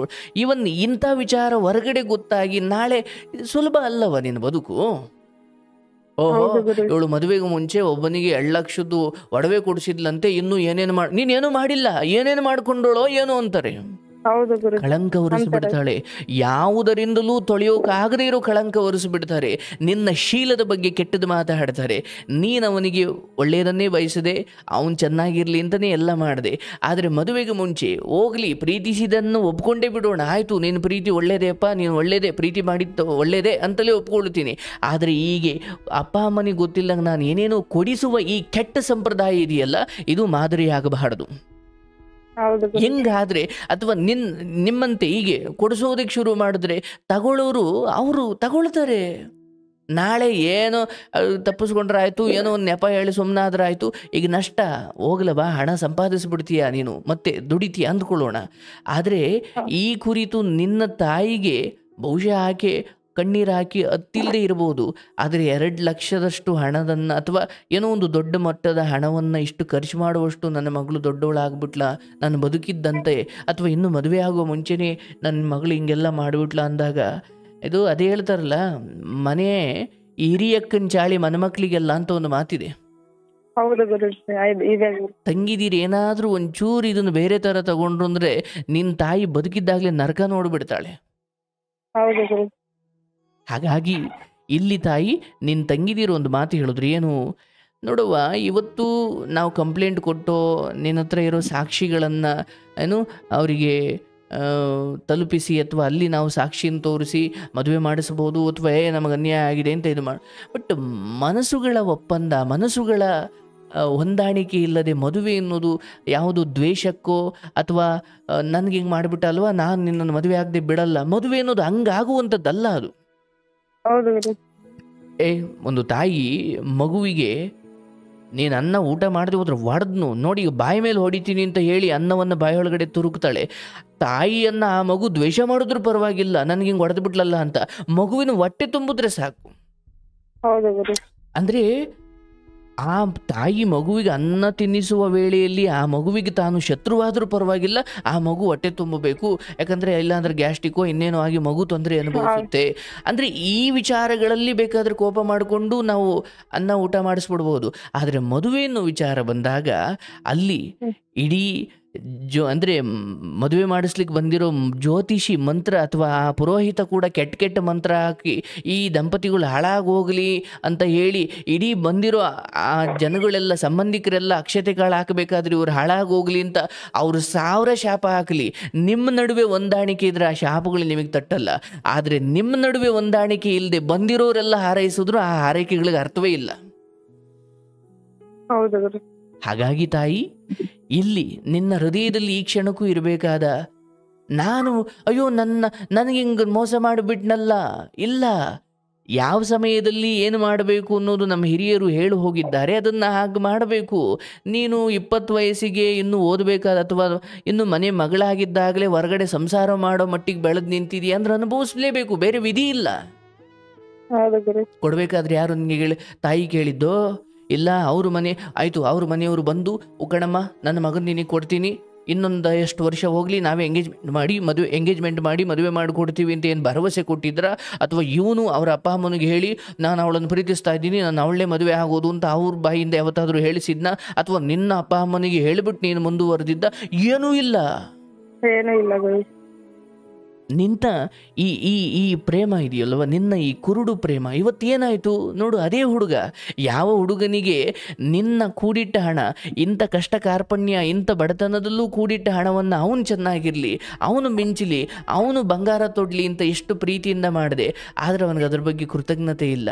ಆಯಿತು, ನಿನ್ನನ್ನು ಈಗ ಅವರ ಅಪ್ಪ ಅಮ್ಮನನ್ನು ವಿರೋಧ ಮಾಡಿ ನೀನು ಹೇಳ್ದಂಗೆ ಕೇಳಬೇಕು ಅಂತಲೂ ನಾನು ಹೇಳಲ್ಲ, ಆದರೆ ಅಟ್ಲೀಸ್ಟ್ ಅಯ್ಯೋ ಅವತ್ತು ನನಗೆ ನಾನು ಮದುವೆ ಆಗ್ತೀನಿ ಅಂತ ನಂಬಿಸಿದ್ದೆ, ಅದಕ್ಕೆ ಅವಳು ನಂಬಿ ನನಗೆ ಉಪಕಾರ ಮಾಡಿದ್ಲು, ಅಥವಾ ನಾನು ಚೆನ್ನಾಗಿರಲಿ ಅಂತ ಅವಳು ಅಷ್ಟೆಲ್ಲ ಮನೆಯವ್ರಿಗೆ ಗೊತ್ತಿಲ್ಲಂಗೆ ನನಗೆ ಇಷ್ಟೆಲ್ಲ ಕೊಡಿಸಿದ್ಲು. ಇವತ್ತು ನಾನು ಅವಳನ್ನು ಮದುವೆ ಆಗ್ಲಿಕ್ಕಂತೂ ಆಗಲ್ಲ, ಅಟ್ಲೀಸ್ಟ್ ಅವ್ರ ಮನೆ ಬಡತಂದು ಅವರು ಪಾಪ ಕಷ್ಟಪಟ್ಟು ಬದುಕೋರು, ನಾನು ಅದನ್ನು ವಾಪಸ್ಸಾದರೂ ಕೊಡಬೇಕು ಅಂತ ತಕ್ಷಣ ಸ್ಪಂದಿಸೋದ್ನ ಇಲ್ಲ, ಅದಕ್ಕೂ ಏನೋ ಒಂದು ಕತೆ ಹೇಳ್ತಾವನೆ. ಅಂದರೆ ಇಲ್ಲಿ ಭಾವನೆಗಳಿಗೆ ಬೆಲೆನೂ ಇಲ್ಲ, ಅಥವಾ ನೀನು ಕೊಟ್ಟ ವಸ್ತುಗಳು ಮರಳಿ ಬರುವ ಬಗ್ಗೆನೂ ಖಾತ್ರಿ ಇಲ್ಲ, ಅಥವಾ ಅದ್ರ ಬಗ್ಗೆ ಭರವಸೆ ಇಲ್ಲ. ನೀನು ನೋಡ್ತಾಯಿ, ಇಲ್ಲಿ ಪರವಾಗಿಲ್ಲ, ಎಂಥ ಹುಡುಗನನ್ನು ಕಟ್ಕೊಂಡು ನೀನು ಸುಖ ಪಡೋದ್ರಲ್ಲಿ ಅಷ್ಟರಲ್ಲೇ ಇದೆ, ಅದರಿಂದ ಸುಖ ಇಲ್ಲ, ಅದು ಬರೀ ದುಃಖ. ಆದರೆ ಅವ್ರ ತಂದೆ ತಾಯಿಗಳು ಏನು ಹೇಳ್ತಿದ್ದಾರೆ, ಅವ್ರ ಮಗನನ್ನು ಯಾರಿಗೆ ಕೊಡಬೇಕು, ಅವ್ರ ಮಗನನ್ನು ಯಾರಿಗೆ ಮದುವೆ ಮಾಡಬೇಕು, ಅದು ಅವ್ರ ಇಚ್ಛೆ. ನೀನು ನಿನ್ನ ತಾಯಿಯನ್ನು ಮರೆತು ಏನೇನೋ ಮಾಡಿದೆ ಅಂದರೆ, ಅಥವಾ ನಿನ್ನ ತಾಯಿಗೆ ಹೇಳ್ದೆ ಕೇಳದೆ ನೀನು ಇಷ್ಟೆಲ್ಲ ಮುಂದುವರೆದಿದ್ದೀಯಾ, ನಿನ್ನ ತಾಯಿ ನಿನ್ನ ಬಿಟ್ಟಿರ್ಬೋದು, ಅವ್ರ ಮಕ್ಕಳನ್ನು ಅವರು ಬಿಡಲಿ, ಅಥವಾ ಅವ್ರ ಅಪ್ಪ ಅಮ್ಮನೂ ಹಂಗೆ ಇರಲಿ ಅಂತ ನಾನು ಹೇಳಲ್ಲ. ಅವ್ರ ಮಗನನ್ನು ಯಾರಿಗೆ ಕೊಡಬೇಕು, ಏನು ಮದುವೆ ಮಾಡಬೇಕು, ತಂದೆ ತಾಯಿಯಾಗ ಅದು ಅವ್ರ ಹಕ್ಕು ಮತ್ತು ಅವ್ರ ಜವಾಬ್ದಾರಿ ಕೂಡ. ಆದರೆ ನೀವು ಈ ನಡುವೆ ನೀವಿಬ್ಬರು ಮಾಡ್ಕೊಳ್ಳೋ ಎಡವಟ್ಟಿಗೆ ಎತ್ತವರಿಗೆ ಕಳಂಕ ತರೋದಿದೆಯಲ್ಲ, ಇದು ಮಹಾನ್ ಪಾಪ. ಹಾಗಾಗಿ ತಾಯಿ, ಈಗ ಇವನು ಬಿಟ್ಟು ಹೋಗಿದ್ದು ಅಥವಾ ಈ ಸಮಯದಲ್ಲಿ ಪುಣ್ಯ ಇದು ಊರಿನವ್ರಿಗೆಲ್ಲ ಸಂಬಂಧಿಕರಿಗೆಲ್ಲ ಗೊತ್ತಾಗಿಲ್ಲ ತಾನೇ ಎನ್ನುವ? ಗೊತ್ತಿದೆ ಗುರುಜಿ, ಸ್ವಲ್ಪ ಇಲ್ಲಿ ನಮ್ಮ ಮನೆ ಏರಿಯಾದಲ್ಲಿ ಎಲ್ಲ ಗೊತ್ತಿದೆ ಗುರುಜಿ. ಎಲ್ಲರಿಗೂ ಗೊತ್ತಿದೆಯಾ? ಹೌದು ಗುರುಜಿ. ಏನು ಹೇಳ್ತಾರೆ? ಅದೇ ಹೇಳ್ತಾರೆ ಗುರುಜಿ, ಬಿಟ್ಟಾಕ್ಬಿಡು, ಅವನು ಸರಿ ಇಲ್ಲ, ಇವಾಗೆ ಮೋಸ ಮಾಡಿದಾನೆ ಅಂತ ಎಲ್ಲ ಇದೇ ತರನೇ ಹೇಳ್ತಾ ಇದ್ದಾರೆ ಗುರುಜಿ. ಇಲ್ಲಿ ಇಲ್ಲಿ ತೀರಾ ಸಲಹೆ ಕೇಳಿ ಮುಂದುವರಿಯೋದು ಅಂತ ಏನೂ ಇಲ್ಲ. ಇಲ್ಲಿ ಎಲ್ಲರಿಗೂ, ಒಬ್ಬ ಚಿಕ್ಕ ಹುಡುಗನಿಗೂ ಅರ್ಥವಾಗುತ್ತೆ. ಇಲ್ಲಿ ನಿನ್ನ ಹಣ ಅಥವಾ ನಿನ್ನಿಂದ ಏನಾದರೂ ಉಪಯೋಗ ಪಡ್ಕೊಂಡು ಕಡೆಗೆ ನೋಡ್ತಾ ಈ ಮದುವೆ ಅನ್ನೋದು ಬಹಳ ದೀರ್ಘವಾಗಿ ನಿನ್ನ ಸಾಯೋ ಕಡೇ ಕ್ಷಣದವರೆಗೂ ಕೂಡ ಒಬ್ಬಳು ಸುಮಂಗಲಿಯಾಗಿ ಒಂದೊಳ್ಳೆ ಮನೆತನಕ್ಕೆ ಸೊಸೆಯಾಗಿ ಹೋಗುವುದು ಅಂದರೆ ಈ ಕಲಿಯುಗದಲ್ಲಿ ಇವತ್ತು ದುರ್ಲಭ. ಎಷ್ಟೋ ಹೆಣ್ಣು ಮಕ್ಕಳು ತವ್ರ ಮನೆಯಲ್ಲೂ ಕಷ್ಟಪಟ್ಟಿರ್ತಾರೆ.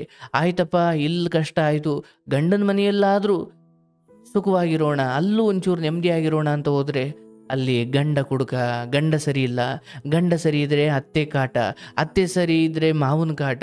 ಅಯ್ಯೋ, ಎಲ್ಲವೂ ಸರಿ ಇಲ್ಲದ ತವ್ರ ಮನೆಯಲ್ಲೂ ನೆಮ್ಮದಿ ಇಲ್ಲ, ಅಲ್ಲೂ ನೆಮ್ಮದಿ ಇಲ್ಲ. ಜೀವನ ಪೂರ್ತಿ ಹೆಣ್ಣಾಗಿ ಹುಟ್ಟಿದ್ದೇ ತಪ್ಪ ಅಂದುಕೊಂಡು ತಮ್ಮ ಹೆಣ್ಣು ಜನ್ಮವನ್ನೇ ದೂಷಿಸ್ಕೊಂಡು ಎಷ್ಟು ಹೆಣ್ಣುಮಕ್ಕಳು ಸಾಯೋಕ್ಕಾಗದೆ ಬದುಕೋಕ್ಕಾಗದೆ ನರಳ್ತಾ ಇದ್ದಾವೆ.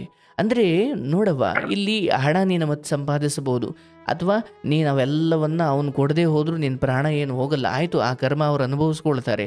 ಆದರೆ ಒಂದು ಅರ್ಥ ಮಾಡ್ಕೋ, ಇಲ್ಲಿ ಮದುವೆ ಅನ್ನೋ ವಿಚಾರ, ಒಬ್ಬನ ಬದುಕಲ್ಲಿ ನೀನು ಹೋಗಬೇಕು. ಇನ್ನೂ 2 ವರ್ಷ 3 ವರ್ಷ ಲೇಟ್ ಆದರೂ ಪರವಾಗಿಲ್ಲ, ಈ ದುಃಖವನ್ನೆಲ್ಲ ಮರೆತು ನಿನ್ನ ಬದುಕಿಗೂ ಭಗವಂತ ಯಾರೋ ಒಬ್ಬ ಯೋಗ್ಯನನ್ನು ಕಳಿಸಿಕೊಡ್ಲಿ. ಆದರೆ ಇಲ್ಲಿ ಇವನ ವಿಚಾರದಲ್ಲಿ ನಾಳೆ ಈತನೇ ಬಂದು ಇಲ್ಲ ನಾವು ಮದುವೆ ಆಗೋಣ ಅಂತ ಅಂದರೂ ಕೂಡ ನೀನೊಂದು ಗಟ್ಟಿ ನಿರ್ಧಾರ ಮಾಡಬೇಕು. ಸ್ವಾಭಿಮಾನಕ್ಕಿಂತ ದೊಡ್ಡದು ಯಾವುದೂ ಇಲ್ಲವ.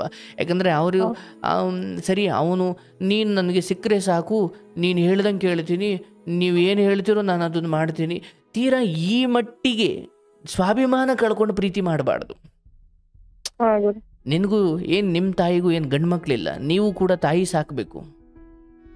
ನೀನು ಎಂಥ ಹುಡುಗನನ್ನು ಆಯ್ಕೆ ಮಾಡಬೇಕು ಅಂದರೆ, ನೋಡಪ್ಪ, ನಿನ್ನ ತಂದೆ ತಾಯಿಯನ್ನು ನಾನು ನನ್ನ ಅತ್ತೆ ಮಾವ ಅಂತಲ್ಲ, ನನ್ನ ಅಪ್ಪ ಅಮ್ಮ ಅಂತ ನಾನು ಅವ್ರ ಸೇವೆ ಮಾಡ್ತೀನಿ. ನನಗೆ ಒಡವೆ ಆಸ್ತಿ ಅಂತಸ್ತು ನಾನು ಯಾವುದ್ರ ಮೇಲೂ ಇಷ್ಟ. ನನಗೆ ಒಬ್ಬ ಗಂಡನಿಂದ ನಿನ್ನಿಂದ ಸುಖ ಸಂತೋಷ ನೆಮ್ಮದಿ ಬೇಕು. ಅತ್ತೆ ಮಾವನ್ನ ನಾನು ನೋಡ್ಕೊಳ್ತೀನಿ. ಜೊತೆಗೆ ನನ್ನ ತಾಯಿಗೂ ಯಾರು ಗಂಡು ಮಕ್ಕಳಿಲ್ಲ, ನಾವೇ ಅವ್ರಿಗೆ ಗಂಡು ಮಕ್ಕಳು ಹೆಣ್ಮಕ್ಳು ಎಲ್ಲ. ನನ್ನ ತಾಯಿಯನ್ನು ನೀನು ನಿನ್ನ ತಾಯಿ ಅಂತ ನೋಡೋದಾದ್ರೆ ನಾನು ನಿನ್ನ ಜೀವನಕ್ಕೆ ಬರ್ತೀನಿ ಇನ್ನೂ ಥರ ನಿನ್ನ ಡಿಮ್ಯಾಂಡ್ ಇರಬೇಕೆ ಹೊರತು ಇಂಥವ್ರು ಹಿಂದೆ ಹೋಗಿ ಈಗ ಇಂಥವ್ರು ಬದುಕಲ್ಲಿ ಹೋದರೆ ಕಡೆಗೆ ನಿನ್ನ ತಾಯಿಯನ್ನು ನೀವೆಲ್ಲ ಮದುವೆ ಆಗೋ ಕಡೆಗೆ ಆಕೆ ಬಿಕಾರಿ ಆಗಬೇಕಾಗುತ್ತೆ.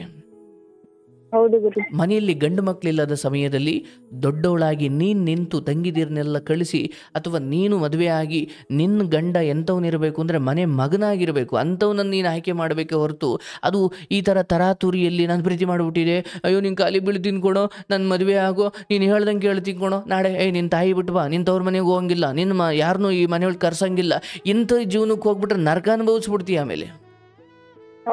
ಹಾಗಾಗಿ ತಾಯಿ, ಇಲ್ಲಿ ಏನಾಗಿದೆ, ಹೌದು ನೀನು ನಿನ್ನ ತಾಯಿಗೆ ಮೋಸ ಮಾಡಿದೆ, ಇವನು ನಿನಗೆ ಮೋಸ ಮಾಡಿದೆ, ಅಲ್ಲಿಗೆ ಅದು ಸರಿ ಹೋಯಿತು, ನಾಳೆ ಕೊಟ್ಟನ ಈಸ್ಕೋ. ಆದರೆ ಇಲ್ಲಿ ಕಾನೂನು ಅದು ಇದು ಅಂತ ಏನು ಹೋಗ್ಲಿಕ್ಕೆ ಹೋಗಬೇಡ, ಆಯಿತಾ? ಯಾಕಂದರೆ ಮನೆಯಲ್ಲಿ ಹೆಣ್ಮಕ್ಳಿದ್ದಾರೆ, ನಿಂದು ಇನ್ನೂ ಮದುವೆ ಆಗಿಲ್ಲ. ಸೊ ಏನೋ ರಾದ್ದಾಂತ ಆಗೋದು ಬೇಡ. ನನ್ನ ಪ್ರಕಾರ ತೀರಾ ಅಷ್ಟು ಬರದೆ ಹೋದರೂ ಅರ್ಧನಾದರೂ ಬಂದೇ ಬರುತ್ತೆ, ಆಯ್ತಲ್ಲವಾ? ಹಾಗಂತ ನೀನು ಒತ್ತಡ ಹಾಕೋದನ್ನು ಮರೆಯೋಂಗಿಲ್ಲ. ನೀನು ಹೇಳ್ತಾ ಇರಬೇಕು. ಯಾವ ಭಾವನೆಯಲ್ಲಿ ಹೇಳಬೇಕು? ನನಗೆ ಕೊಡಬೇಕಷ್ಟೇ. ನೀನು ಹಳೇ ಪ್ರೇಮಿ ಥರ ಪ್ಲೀಸ್ ಕಣೋ, ನೀನು ಖಾಲಿ ಬೀಳು ತಿನ್ಕೊಳೋ ಹಂಗೆಲ್ಲ ಇಲ್ಲ. ನೀನು ಕೇಳಬೇಕು, ಆದರೆ ಕಾನೂನಿನ ಹಂತಕ್ಕೆ ಹೋಗೋದು ಬೇಡ. ಹಾಗಾಗಿ ಇಲ್ಲಿ ಹಣ ಬರುತ್ತೆ, ಅರ್ಧನಾದರೂ ಬರುತ್ತೆ. ಆದರೆ ಈ ತಪ್ಪನ್ನು ಇನ್ನು ಮುಂದಾದರೂ ಅಷ್ಟೇ, ನಿನ್ನ ಮಕ್ಕಳ ಕಾಲಕ್ಕಾದರೂ ಅಷ್ಟೇ, ಮನೆಯಲ್ಲಿ ಹಿರಿಯರು ನಮಗಿಂತ ದೊಡ್ಡವರು ಅಂತ ಇದ್ದಾಗ ಈ ವ್ಯವಹಾರಗಳು, ಅದರಲ್ಲೂ ಇಷ್ಟು ಬಡತನದ ನಡುವೆ ಬೆಳಿಬೇಕಾದ್ರೆ ನನ್ನ ತಾಯಿಗೆ ಗೊತ್ತಿಲ್ದಂಗೆ, ಅವರ ಅಪ್ಪ ಅಮ್ಮಂಗೆ ಗೊತ್ತಿಲ್ದಂಗೆ ಪ್ರೀತಿಯಲ್ಲಿ ಬಿದ್ದಿದ್ದು, ನಾವೇ ಕನಸು ಕಟ್ಕೊಂಡಿದ್ದು, ನಾವೇ ಸತ್ಯಗಳನ್ನು ಕಾಲು ಕಸ ಮಾಡಿಕೊಂಡು, ಸತ್ಯ ಅಂದ್ರೇನು, ಇವತ್ತು ನಾವೇನೋ ಪ್ರೀತಿ ಮಾಡಿಬಿಡ್ತೀವಿ, ವಾಟ್ಸಪ್ಪಲ್ಲಿ ಚಾಟ್ ಮಾಡಿಬಿಡ್ತೀವಿ, ಸಿಕ್ಕದಾಗ ಕನಸುಗಳು ಕಟ್ಕೊಂಡ್ಬಿಡ್ತೀವಿ, ನಾಳೆ ನಿಮ್ಮ ಮನೆಯವ್ರು ಒಪ್ಪಲಿಲ್ಲ, ನಮ್ಮ ಮನೆಯವ್ರು ಒಪ್ಪಲಿಲ್ಲ, ನಾಳೆ ಏನೋ ಬ್ರೇಕಪ್ ಆಗುವ ಸಮಯ ಬಂತು, ಆಗ ನಮ್ಮ ಕತೆ ಏನು? ಇವೆಲ್ಲ ನಿಮಗೆ ಇನಿಷಿಯಲಲ್ಲೇ ಯೋಚನೆಗಳು ಬಂದಿರ್ತವೆ ಪ್ರಾರಂಭದಲ್ಲೇ. ಆದರೆ ಆ ಯೋಚನೆಗಳಿಗೆ ನೀವು ಮಹತ್ವ ಕೊಟ್ಟುಕೊಂಡು ಕೂತ್ಕೊಂಡ್ರೆ ನಿಮ್ಮ ಕೆಲವು ಚಾಟಲ್ಲಿ ಸಿಗೋ ಸುಖಗಳನ್ನ ಕಳ್ಕೊಳ್ಬೇಕಾಗುತ್ತಲ್ಲ. ನಿಮ್ಮ ಸುಖಗಳಿಗೋಸ್ಕರ ಸತ್ಯವನ್ನು ಕಾಲ್ಕಸ ಮಾಡ್ಕೊಂಡಿದ್ರಿ. ಆದರೆ ಅಂತಿಮವಾಗಿ ಸತ್ಯ ನೀವು ಎಷ್ಟು ತುಳಿದ್ರೂ ಒಂದು ದಿವಸ ಮೇಲೆ ಬರಲೇಬೇಕಾವು. ಬಂದು ಆ ಸತ್ಯಗಳ ಮೇಲೆ ಬಂದ ದಿನ ನೀವು ಅಲ್ಲಿ ನಿಲ್ಲೋಕ್ಕಾಗಲ್ಲ. ಹೌದು ಗುರು. ಹಾಗಾಗಿ ಯಾವುದೇ ಕಾರಣಕ್ಕೂ ಇದನ್ನು ಕಾನೂನಿನ ಹಂತಕ್ಕೆ ಹೋಗಬೇಡ. ಆ್ಯಂಡ್ ಮೇಲಿಂದ ಮೇಲೆ ಇವನಿಗೆ ನೀನು ಒತ್ತಡ ಹಾಕು. ಆದರೆ ನೀನು ಮನೆಗೊಬ್ಬ ಮಗನಾಗಿ ಇದೊಂದು ಅನುಭವ ಆಗಿದೆಯಲ್ಲವ, ಅಯ್ಯೋ ಸಮಾಜಕ್ಕೆ ಗೊತ್ತಾದರೆ ನಾಳೆ ಯಾರು ಗಂಡು ಕೊಡ್ತಾರೆ, ನನಗೆ ಮದುವೆ ಆಗುತ್ತಾ, ಪರವಾಗಿಲ್ಲ, ಆಗದೆ ಹೋದರೆ ಕತ್ತೆ ಬಾಲ ಕುದುರೆ ಜುಟ್ಟು, ನನ್ನ ತಂಗಿದಿರನ್ನ ನಾನು ನಿಂತು ಮದುವೆ ಮಾಡ್ತೀನಿ, ನನ್ನ ತಾಯಿ ನಾನು ಚೆನ್ನಾಗಿ ನೋಡ್ಕೊಳ್ತೀನಿ, ನಿನಗೂ ಒಂದೊಳ್ಳೆ ಜೀವನ ಸಿಗುತ್ತವ. ಆದರೆ ಈ ರೀತಿ ಎಲ್ಲಿವರೆಗೂ ನೀನು 1 ರೂಪಾಯಿನೂ ಕೂಡ ಶೇಖರಿಸಿಟ್ಕೊಂಡು ಚೆನ್ನಾಗಿ ತಿನ್ಕೊಂಡು ಚೆನ್ನಾಗಿ ಬಟ್ಟೆ ಉಟ್ಕೋ, ಚೆನ್ನಾಗಿರೋ ಊಟ ಮಾಡು, ತಾಯಿನ ಸಂತೋಷ ಪಡು. ಅದೇ 2 ಲಕ್ಷದಲ್ಲಿ ನಿನ್ನ ತಂಗಿದೀರಿಗೆ ಒಂದಷ್ಟು ಡ್ರೆಸ್ ತಂದು ಕೊಟ್ಟು, ಅಥವಾ ಅವ್ರಿಗೊಂದೇನೋ ಕಂಪ್ಯೂಟರ್ ಕ್ಲಾಸಿಗೆ ಕಳಿಸಿ, ಅಥವಾ ಅವ್ರಿಗೇನೋ ಫೀಸ್ ಕಟ್ಟಿ, ಅವ್ರಿಗಿನ್ನೂ ಏನೋ ಅದನ್ನು ಮಾಡ್ಬೋದಿತ್ತಲ್ಲ. ಹೌದು ಅದು 2 ಲಕ್ಷ ನಿಮ್ಮಂಥವ್ರಿಗೆ ಕಡಿಮೆ ಹಣ ಅದು. ಹಾಗಾಗಿ ಬೇಡ ತಾಯಿ, ಇಲ್ಲಿ ನಿನಗೆ ತಾಯಿಗೆ ನಾನೀಗ ಮಾಡಿಬಿಟ್ನಲ್ಲ, ಈ ಪಶ್ಚಾತ್ತಾಪಕ್ಕೆ ಅಥವಾ ಈ ಪಾಪಕ್ಕೆ ನಾನು ಪ್ರಾಯಶ್ಚಿತ ಮಾಡಿಕೊಳ್ಬೇಕು. ಅದಕ್ಕೆ ಏನು ಮಾಡಬೇಕು? ಇನ್ನು ಮುಂದೆ ತಾಯಿಗೆ ತಿಳಿಸದೆ ನಾನು ಏನೂ ಮಾಡೋದಿಲ್ಲ. ತಾಯಿಗೆ ತಿಳಿಸದೆ ನಾನೇನೂ ಮಾಡೋದಿಲ್ಲ. ಮತ್ತು ನಿನ್ನ ಮಾತು ಅಥವಾ ನಿನ್ನ ಬುದ್ಧಿ ನೋಡ್ಕೊಂಡು ನಿನ್ನ ತಂಗಿದಿರು ಹಂಗೆ ಮಾಡ್ಲಿಕ್ಕೆ ಶುರು ಮಾಡಿದ್ರೆ ಏನಾಗಬೇಕು ನಿಮ್ಮ ಮನೆ ಕತೆ? ಹಾಗಾಗಿ ಇಲ್ಲಿ ನೀನು ಒಬ್ಬಳು ಅಂದರೆ ಮನೆಯ ಹಿರಿಯಳಾಗಿ, ಯಾವಾಗಲೂ ಅಷ್ಟೇ ಮನೆಯ ಯಜಮಾನ ಅಥವಾ ಮನೆಯ ಹಿರಿಯನು ನೆಟ್ಟಗಿದ್ದರೆ ಎಲ್ಲರೂ ಅವ್ರ ಬೆಂಬಲಕ್ಕೆ ನಿಂತು ಮನೆ ಚೆನ್ನಾಗಿರುತ್ತೆ. ಆ ಮನೆಯ ಹಿರಿಯನೇ ಕೆಟ್ಟ ದಾರಿಗೆ ಹೋದರೆ, ಅಂದರೆ ನೋಡಿ, ಯಾವತ್ತೂ ಸೀತೆಯನ್ನು ಹೊತ್ಕೊಂಡು ಹೋದ ರಾವಣ, ಆ ರಾವಣನೇ ಲಂಕಾಧಿಪತಿ, ಅವನೇ ಅಲ್ಲಿಗೆ ಹೆಡ್ಡು, ಅವನೇ ಪರಸ್ತ್ರೀಗೆ ವ್ಯಾಮೋಹಕ್ಕೊಳಗಾಗಿ, ಅವನೇ ಪರಸ್ತ್ರೀ ನಂಗೆ ಸೀತೆ ಬೇಕು, ಸೀತೆ ನನ್ನವಳಾಗಬೇಕು ಅನ್ನೋ ಈ ದುಶ್ಚಟ ಅವನಿಗೇ ಬಂದಿದ್ದಾದ್ದರಿಂದ ಅವನ ಮಗ ಇಂದ್ರಜಿತು, ಅವನ ತಮ್ಮ ಕುಂಭಕರ್ಣ ಎಲ್ಲ, ಅಂದರೆ ಒಬ್ಬ ಹಿರಿಯನಾಗಿ ಅವನು ಕೆಟ್ಟ ದಾರಿ ಹಿಡಿದು ಬಿಟ್ರೆ ಅವನು ಇಡೀ ಸಾಮ್ರಾಜ್ಯವೇ ಅದೇ ಹಾಡಿ ಹಿಡಿದು ಎಲ್ಲ ಸರ್ವನಾಶ ಆಗೋದ್ರು. ಅಂದರೆ ಆ ಹೆಡ್ ಅಂತ ಇರ್ತಾನ, ಹಿರಿಯ ಅಂತ ಇರ್ತಾನಲ್ಲ, ಅವನೊಂಚೂರು ತಪ್ಪಿಬಿಟ್ರೆ ಇಡೀ ಮನೆ ಹಾಳಾಗ್ಬಿಡುತ್ತೆ, ಇಡೀ ಸಾಮ್ರಾಜ್ಯ ಹಾಳಾಗ್ಬಿಡುತ್ತೆ. ಹಾಗಾಗಿ ನೀನು ನಿನ್ನ ತಾಯಿ ಬಿಟ್ಟರೆ ನೀನೇ ಅಲ್ಲಿಗೆ ಹಿರಿಯಳಲ್ವನವಾ? ಹಾಗಾಗಿ ದುಡ್ಡು ಹೋದ್ರೂ ಹೋಗಲಿ, ಇನ್ನು ಪ್ರಾಣ ಇದೆ, ಬದುಕ್ತೀನಿ ಇನ್ನೂ ಛಲ ಇದೆ, ಕೆಲಸ ಮಾಡಿ ದುಡಿಲಿಕ್ಕೆ ಶಕ್ತಿ ಇದೆ, ಸಮಾಜ ಏನನ್ನುತ್ತೆ, ಇದನ್ನ ಜನ ಹೇಗಂತಾರೆ ಬೇಡವಾ, ಅದು ಏನೇ ಇರಲಿ. ಇಲ್ಲಿ ಎಷ್ಟೋ ಹೆಣ್ಮಕ್ಳ ಕತೆ ನೀನು ಕೇಳಿರ್ತೀಯ, ಎಂತೆಂಥ ನೋವುಗಳ ನಡುವೆ ಬದುಕ್ತಾ ಇದ್ದಾರೆ. ಅಂಥದ್ರಲ್ಲಿ ಈ ತಪ್ಪುಗಳೇ ನಮಗೊಂದು ಪಾಠವನ್ನು ಕೊಡ್ತವೆ. ಈ ಘಟನೆಗಳಾಗದೆ ಹೋದರೆ ನಮಗೆ ಪಾಠ ಸಿಗ್ತಿರ್ಲಿಲ್ವೋ ಏನೋ. ಹಾಗಾಗಿ ಇನ್ನು ಮುಂದೆ ನಿನ್ನ ಪಾಲಿಗೆ ನೀನು ಯಾರಿಗೆ ತಲೆ ಬಗ್ಗಿಸಿ ಕೊರಳೊಡ್ಡಿ ತಾಳಿ ಕಟ್ಟಿಸ್ಕೊಳ್ತೀಯ ಅವನು ಮಾತ್ರ ನಿನ್ನವನು. ಇನ್ಯಾವ ಹುಡುಗನ ವಿಚಾರದಲ್ಲೂ ನೀನು ಕೈ ಹಾಕಬಾರ್ದು. ಅಷ್ಟು ಮಾತ್ರ ಮಾಡಿಕೊಂಡು ಹೋಗು. ನಿನ್ನ ತಾಯಿಗೆ ಧೈರ್ಯ ತುಂಬಿಕೊಂಡು, ಹೌದು ನೀನೀಗ ಕೋರ್ಟು ಅಥವಾ ಇದು ಅಂತ ಹೋಗೋದ್ರಿಂದ ಇರೋ ಹೆಣ್ಮಕ್ಳಿಗೆ ಅದು ತೊಂದರೆ ಆಗಬಹುದು. ಯಾಕಂದ್ರೆ ನಾವೊಂದು ಸಮಾಜದಲ್ಲಿ ಬದುಕ್ತಾ ಇದೀವವ್ವ. ಸೊ ಮನೆಯಲ್ಲಿ ಒಬ್ಳು ಮಾಡೋ ಎಡವಟ್ಟು, ಅವ್ರ ಮನೆಯವ್ರು ಅವ್ರ ಅಕ್ಕಂದು ಹಿಂಗಾಗಿ ತಂದುಕೊಳೋ, ಇನ್ನೇನು ನಾವು ತಂಗಿದಿರೋದು ಅದೇ ಆಗಿರುತ್ತೆ ಅಂತ ನಿರ್ಧಾರ ಮಾಡಿಬಿಡುತ್ತೆ ಸಮಾಜ. ಹಾಗಾಗಿ ಇಲ್ಲಿ ಸ್ವಲ್ಪ ನೀನಿಡೋ ಹೆಜ್ಜೆ ಅತ್ಯಂತ ಜಾಗರೂಕವಾಗಿರಬೇಕು. ಸೊ ಆ ಹಣ ಬಿಡು, ಅಷ್ಟೋ ಇಷ್ಟೋ ಬಂದರೆ ಈಸ್ಕೋ, ತೊಂದರೆ ಇಲ್ಲ. ಆದರೆ ಅವ್ರ ಸವಾಸಕ್ಕೆ ಹೋಗಬೇಡ, ಆ ಹುಡುಗನ ಸವಾಸಕ್ಕೆ ಬೇಡ. ಮರೆಯೋಕ್ಕಾಗ್ತಿಲ್ಲ, ಅಯ್ಯೋ ನನಗಿನ್ನೂ ನೆನಪಾಗುತ್ತೆ. ನಿನ್ನ ಮನೆಯನ್ನು ನೀನು ಮೇಲೆತ್ತಬೇಕು. ನಿನ್ನ ಮನೆ ಈ ಸ್ಥಿತಿ, ಈಗ 3 ಹೆಣ್ಮಕ್ಳಿದ್ದಾರೆ, ತಾಯಿ ಇದ್ದಾರೆ, ಮತ್ತು ನೀನು ಇನ್ನೂ ಮದುವೆ ಆಗಿಲ್ಲ. ಈ ಪರಿಸ್ಥಿತಿಯಲ್ಲಿ ನೀನು ಹೊರಗಡೆ ನಿನ್ನನ್ನು ಬೇಡ ಅನ್ನುವವನಿಗೋಸ್ಕರ ಕಣ್ಣೀರಾಗ್ತಾ ಕೂತ್ಕೊಂಡು ಇರೋ 4 ಜನನ ಬಲಿ ಕೊಡಬೇಡ. 4 ಜನನ್ನು ಉಳಿಸ್ಕೊಳ್ಳಿಕ್ಕೆ ಒಬ್ಬನನ್ನು ದೂರ ಮಾಡಲೇಬೇಕು. ಈ ತ್ಯಾಗವನ್ನು ನೀನೀಗ ಮಾಡದೆ ಹೋದರೆ ನಿನ್ನ ಜನ್ಮ ಸಾರ್ಥಕವೇ ಅಲ್ಲ. ಹಾಗಾಗಿ ಅವನೊಬ್ಬನ ವಿಚಾರದಲ್ಲಿ ಮನೆಯಲ್ಲಿ ನೆಮ್ಮದಿ ಹಾಳಾಗೋದು ಬೇಡ. ಅವನೊಬ್ಬನಿಗೋಸ್ಕರ ನಾನು ದಾರಿ ತಪ್ಪೋದು ಬೇಡ. ಅವನೊಬ್ಬನ ಹಿಂದೆ ಹೋಗಿ ನನ್ನ ತಂಗಿದಿರಿಗೆ ಬಾಳು ಕೆಟ್ಟದಾಗೋದು ಬೇಡ. ಅವನೊಬ್ಬ ಮೋಸಗಾರ ಅಂತ ಗೊತ್ತಾದ ಮೇಲೆ ದೂರ ಇಡ್ಲಿಕ್ಕೆ ಅದಕ್ಕಿಂತ ದೊಡ್ಡ ಕಾರಣ ಬೇಕದವ. ಅವತ್ತು ನಾನು ಅದಕ್ಕೆ ಪ್ರಶ್ನೆ ಕೇಳಿದೆ, ನೀನು ಹಾಗೆ ಚಿನ್ನ ಮಾಡಿಸಿ ಹಾಕಬೇಕಾದ್ರೆ ಒಬ್ಬ ನಿಜವಾದ ಪ್ರೇಮಿ ಹೇಗಿರ್ತಾನೆ ಗೊತ್ತಾ? ಒಂದು ವೇಳೆ ಅವನೇ ಏನೋ ಒಂಚೂರು ಹೆಣ್ಣಿಗೋಸ್ಕರ ತಾನು ಪ್ರೀತಿಸಿದ ಹುಡುಗಿಗೋಸ್ಕರ ಒಂಚೂರು ದುಡ್ಡು ಖರ್ಚು ಮಾಡ್ತಾನೆ ಹೊರತು ಹುಡುಗಿ ಕೈಲಿ ಅದರಲ್ಲೂ ಈ ಮಟ್ಟಿಗೆ 2-3 ಲಕ್ಷ ಅಥವಾ 1-2 ಲಕ್ಷದಷ್ಟು ದೊಡ್ಡ ಮೊತ್ತದ ಹಣವನ್ನು ಯಾವ ನಿಜವಾದ ನಿಯತ್ತಿನ ಪ್ರೇಮಿ ಕೂಡ ಸ್ವೀಕಾರ ಮಾಡೋದೇ ಇಲ್ಲ. ಅಂಥದ್ರಲ್ಲಿ ನೀನು 2 ಲಕ್ಷ ಹಣ ಕೊಟ್ಟುಬಿಟ್ಟು ಅವನಿಗೆ 2 ಉಂಗುರ ಮಾಡಿ ಹಾಕ್ಸಿದಾಗಲೂ ಅವನು ಸುಮ್ಮನೆ ಇದ್ದ ಅಂದರೆ ಅದು ನಿಜವಾದ ಪ್ರೀತಿ ಅಲ್ಲವೇ ಅಲ್ಲ. ಅದರಲ್ಲೂ ಅಯ್ಯೋ ನಾನು ಪ್ರೀತಿಸ್ತಾ ಇರೋ ಹುಡುಗಿ ಬಡತನದಿಂದ ಬಂದಿರೋಳು, ಅವ್ರ ಮನೆಯಲ್ಲಿ 4-5 ಜನ ಹೆಣ್ಮಕ್ಳಿದ್ದಾರೆ, ತಂದೆ ಇಲ್ಲ, ಅವರು ಕೂಲಿ ಮಾಡಿ ಬದುಕೋರು, ಅಂಥವಳು ಇನ್ನೂ ಮದುವೆನೇ ಆಗಿಲ್ಲ, ನಾವು ನನಗೆ 2 ಲಕ್ಷ ದುಡ್ಡಿಂದು ಚಿನ್ನ ಮಾಡಿ ಹಾಕಿಸ್ತಾವಳೆ. 2 ಲಕ್ಷದಲ್ಲಿ ನಿನ್ನ ಮನೆ ಉದ್ಧಾರ ಮಾಡ್ಕೋ, 2 ಲಕ್ಷ ಸುಮ್ಮನೆ ಯಾಕೆ ಈ ಥರ ವ್ಯರ್ಥ ಮಾಡಿಸ್ತಿ ಅಂತ ಹೇಳೋನು ನಿಜವಾದ ಪ್ರೇಮಿಯಾಗಿರ್ತಾನೆ. ಹೌದು ಓಲಿ ಅವನಿಗಿರ್ಲಿಲ್ಲ, ನಿನಗಾರ ಇರಬೇಕಿತ್ತಲ್ವ ಅದು. ಹಾಗಾಗಿ ನೀವು ಆಯಾ ಸಮಯಗಳಲ್ಲಿ ಎಡವಟ್ಟು ಮಾಡಿಕೊಂಡು ಇದಿನ್ನೂ ಹಿಂಗೆ ಮುಂದುವರೆದು ಇನ್ನೊಂದಷ್ಟು ಹಣ ಕಳ್ಕೊಳ್ಳೋದಕ್ಕಿಂತ ಮುಂಚೆನೇ ಹೆಂಗೋ ಸತ್ಯ ಅರ್ಥ ಆಯಿತು. ಎಷ್ಟು ಬೇಗ ಸತ್ಯಗಳು ಅರ್ಥವಾಗುತ್ತವೋ. ಕೆಲವೊಮ್ಮೆ ಸತ್ಯ ಅರ್ಥ ಆಗಬೇಕು ಅಂದರೆ ಮೋಸನೇ ಹೋಗ್ಬೇಕವ, ಬೇರೆ ದಾರಿನೇ ಇಲ್ಲ. ಮೋಸ ಆಗೋವರೆಗೂ ನಮಗೆ ಸತ್ಯದ ಗೊತ್ತೇ ಆಗಿರೋದಿಲ್ಲ. ಹಾಗಾಗಿ ಸತ್ಯವನ್ನ ಬಹಳ ಹಿಂದೆ ನೀವೇ ಚಿಂತನೆ ಮಾಡಿ ತಿಳ್ಕೊಳ್ಬೇಕಿತ್ತು. ನೀವು ಹಾಗೆ ಸುಖಕ್ಕೋಸ್ಕರ ಚಿಂತನೆ ಮಾಡಿ ಸತ್ಯವನ್ನ ತಿಳ್ಕೊಳ್ಳೋದ್ರಿಂದ ದೂರ ಉಳಿದು ಬಿಟ್ರಿ. ಅವತ್ತು ಸತ್ಯವನ್ನು ಕಾಲು ಕೆಳಗಡೆ ಹಾಕ್ಕೊಂಡ್ರಿ. ಇವತ್ತು ಸತ್ಯ ತಾನಾಗಿ ಕಣ್ಮುಂದೆ ಬಂದು ನಿಂತಾಗ, ಅಂದರೆ ತಾನೇ ಚಿಂತನೆ ಮಾಡಿ ಸತ್ಯವನ್ನು ಕಂಡುಕೊಳ್ಳದೆ ಹೋದರೆ ಮುಂದೊಂದು ದಿವಸ ಮೋಸ ಹೋದ್ಮೇಲೆ ಸತ್ಯ ಅರ್ಥವಾಗುವುದು. ಹಾಗಾಗಿ ಈ ದಿನ ಆ ಸತ್ಯ ನಿನಗೆ ಅರ್ಥವಾಗಿದೆ. ಅವರ ಮನೆಯವರು ಅದು ಇದು ಬೇಡವ, ತಂದೆ ಇಲ್ಲದ ಮನೆ, ಗಂಡು ಮಕ್ಕಳಿಲ್ಲದ ಮನೆ, ನೀನೇ ಮುಂದೆ ನಿಂತು ಆದಷ್ಟು ಈ ಗೊಂದಲಗಳಿಗೆಲ್ಲ ತೆರೆ ಹೇಳಿ 2 ಲಕ್ಷ ಭಗವಂತ ನಿನ್ನ ಮೇಲೆ ಅನುಗ್ರಹ ಮಾಡಲಿ ಅಂತ 100 ಪಟ್ಟು ದುಡಿಯೋ ಶಕ್ತಿ, ದುಡಿದೇ ಹೋದರೂ ನೆಮ್ಮದಿ ನಿನಗೆ ಸಿಗುವಂತಾಗಲಿ, ಒಳ್ಳೆ ಸಂಗಾತಿ ನಿನ್ನ ಜೀವನಕ್ಕೆ ಸಿಗಲಿ. ಯಾವುದೇ ಕಾರಣಕ್ಕೂ ನಿನ್ನ ತಂಗಿಯರ ಬದುಕನ್ನು, ನಿನ್ನ ತಾಯಿ ಬದುಕನ್ನು ಉದ್ಧಾರ ಮಾಡುವ ಕಡೆ, ನಿನ್ನ ಬದುಕನ್ನು ಉದ್ಧಾರ ಮಾಡ್ಕೊಳ್ಳೋ ಕಡೆ 1 ರೂಪಾಯಿನೂ ಕೂಡ ಯೋಗ್ಯವಾಗಿ ದುಡಿಯೋದು. ಎಷ್ಟೋ ಜನ ದುಡಿದು ಬಿಡ್ತಾರೆ, ಅದನ್ನು ಯಾವುದಕ್ಕೆ ವಿನಿಯೋಗಿಸಬೇಕು ಅಂತ ಗೊತ್ತಿಲ್ಲದೆ ಹೋದರೆ ಆ ದುಡಿಮೆಗಳು ನಮಗೆ ಶಾಪವೇ ಆಗ್ಬಿಡ್ತವೆ. ಎಲ್ಲರೂ ದುಡಿತಾರಂತೆ, ಆದರೆ ಒಬ್ಬ ಕುಡುಕ ದುಡ್ದಿದ್ದನ್ನು ತಾಂಡೋಗಿ ಹೆಂಡ್ತಿ ಕೊಡದೆ ತಾಂಡೋಗಿ ಕುಡಿದ ತಕ್ಷಣ, ಅಂದರೆ ಒಬ್ಬ ಪೇಂಟ್ರು ಅವನು ದಿವಸ ಎಲ್ಲ ಪೇಂಟ್ ಮಾಡ್ತಾನೆ, ಅದ್ರ ದೊಡ್ಡ ಕುಡುಕ, ಅವನಿಗೆ ಸಂಜೆ ಓನರು ತಗೊಳಪ್ಪ ನಿನ್ನ ಈ ದಿನದ ಕೂಲಿ ಅಂತ ನಾವು ತಾಂಡೋಗಿ ಹೆಂಡ್ತಿ ಕೊಡದೆ ತಾಂಡೋಗ ತಕ್ಷಣ ಬಾರ್ಗೋಗಿ ಎಲ್ಲ ಕೊಡದೆ ಅಲ್ಲೇ ಮನಿಕೊಂಡ್ರೆ ಅವ್ನ ದುಡಿಮೆ ಮತ್ತೆ ಯಾರಿಗೂ ಉಪಯೋಗ ಅವನ ದುಡಿಮೆ. ಹಾಗಾಗಿ ದುಡಿಮೆ ಎಲ್ಲರೂ ಮಾಡ್ತಾರೆ, ದುಡ್ಡನ್ನ ವೇಶ್ಯನೂ ದುಡಿತಾಳೆ.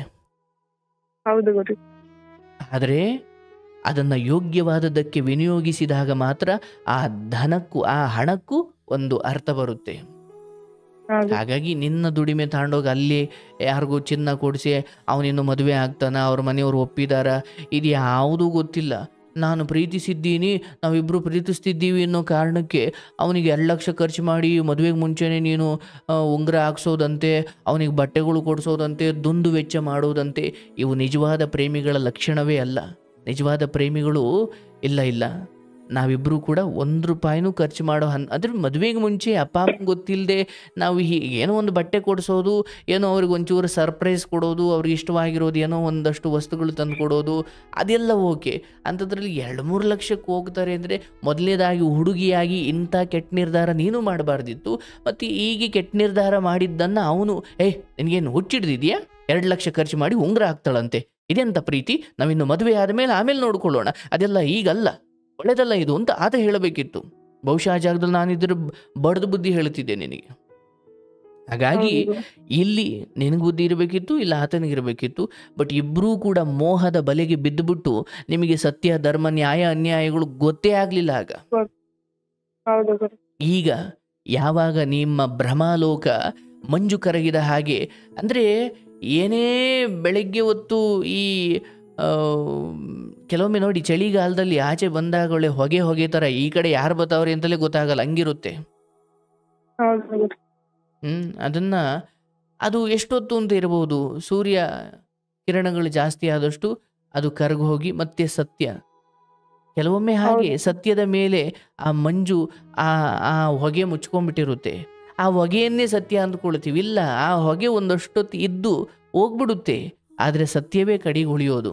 ಹಾಗೆ ನಿಮ್ಮ ಪ್ರೇಮ, ನಿಮ್ಮ ಮೋಹ, ನಿಮ್ಮ ಕಲ್ಪನೆಗಳು, ನಾವು ಮದುವೆ ಆಗ್ಬಿಡೋಣ, ಎಲ್ಲರೂ ಒಪ್ತಾರೆ ಬಿಡು, ಎಲ್ಲರೂ ಒಪ್ಸೋಣ ಬಿಡು, ಎಷ್ಟು ರಾತ್ರಿಗಳು ನೀವು ಹಿಂಗೆ ಮಾತಾಡ್ಕೊಂಡಿಲ್ಲ. ಹೌದು ಗುರು. ಆದರೆ ಆ ಮೆಸೇಜಲ್ಲಿ ಎಲ್ಲವೂ ಸೋ ಈಸಿ ಅನ್ನಿಸ್ತು, ಬಟ್ ಪ್ರಾಕ್ಟಿಕಲಿಗೆ ಬಂದಾಗ ನೋಡಿ ಏನಾಗಿದೆ ಇವತ್ತು. ಹಾಗಾಗಿ ಪ್ರಾಕ್ಟಿಕಲ್ ಆಗಿ ಯೋಚನೆ ಮಾಡವ. ನಿನ್ನ ತಂಗಿಯರ ಬಾಳು, ನಿನ್ನ ಬಾಳು, ನಿನ್ನ ತಾಯಿಯ ಬದುಕು, ಆಕೆ ಕಷ್ಟಪಟ್ಟಿದ್ದಾಳೆ, ಆಕೆಗೆ ನಿಮ್ಮಿಂದಲೇ ಸುಖ ನೆಮ್ಮದಿ ಸಿಗಬೇಕು. ತಲೆ ತಗ್ಸುವಂತ ಆಗಬಾರ್ದು.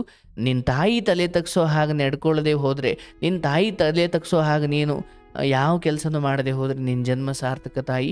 ಅಕ್ಕನಾಗಿ ನೀನು ಎಲ್ರಿಗೂ ಮಾದರಿ ಆಗಬೇಕು. ಅದನ್ನು ಬಿಟ್ಟು ಅಕ್ಕ ಮಾಡಿಲ್ವಾ ನಾನು ಮಾಡ್ತೀನಿ ಅನ್ನೋ ದಿನ ನಾಳೆ ನಿನ್ನ ತಂಗಿದಿರು ನಿನ್ನ ಅಮ್ಮನಿಗೆ ತಿರುಗಿಸಿ ಮಾತಾಡೋ ಥರ ಆಗಬಾರ್ದು. ಎಲ್ಲ ಒಳ್ಳೇದಾಗ್ಲಿ ತಾಯಿ. ಅವನ ವಿರುದ್ಧ ಕಾನೂನು ವಿಚಾರವಾಗಿ ಏನು ಹೋಗಬೇಡ, ಆಯ್ತಾ ಕೃಷ್ಣ. ನಾನು ಪ್ರಾಯಶ್ಚಿತ ಪಟ್ಟಿದ್ದೀನಪ್ಪ. ನನಗೆ ವಾಪಸ್ ಕೊಡಿಸ್ತೀಯೋ ಬಿಡ್ತೀಯೋ ಅದು ನಿನಗೆ ಬಿಟ್ಟಿದ್ದು. ಇನ್ನು ಮುಂದೆ ನಾನು ಅವನ ಸವಾಸಕ್ಕೆ ಹೋಗಲ್ಲ. ನೆನಪುಗಳು ಬರ್ತವೆ, ಯಾಕಂದರೆ ಇಷ್ಟು ದಿನ ಏನೇನೋ ಮನಸ್ಸಿಗೆ ನಾನು ಅಭ್ಯಾಸ ಮಾಡಿಸ್ಬಿಟ್ಟಿದ್ದೀನಿ.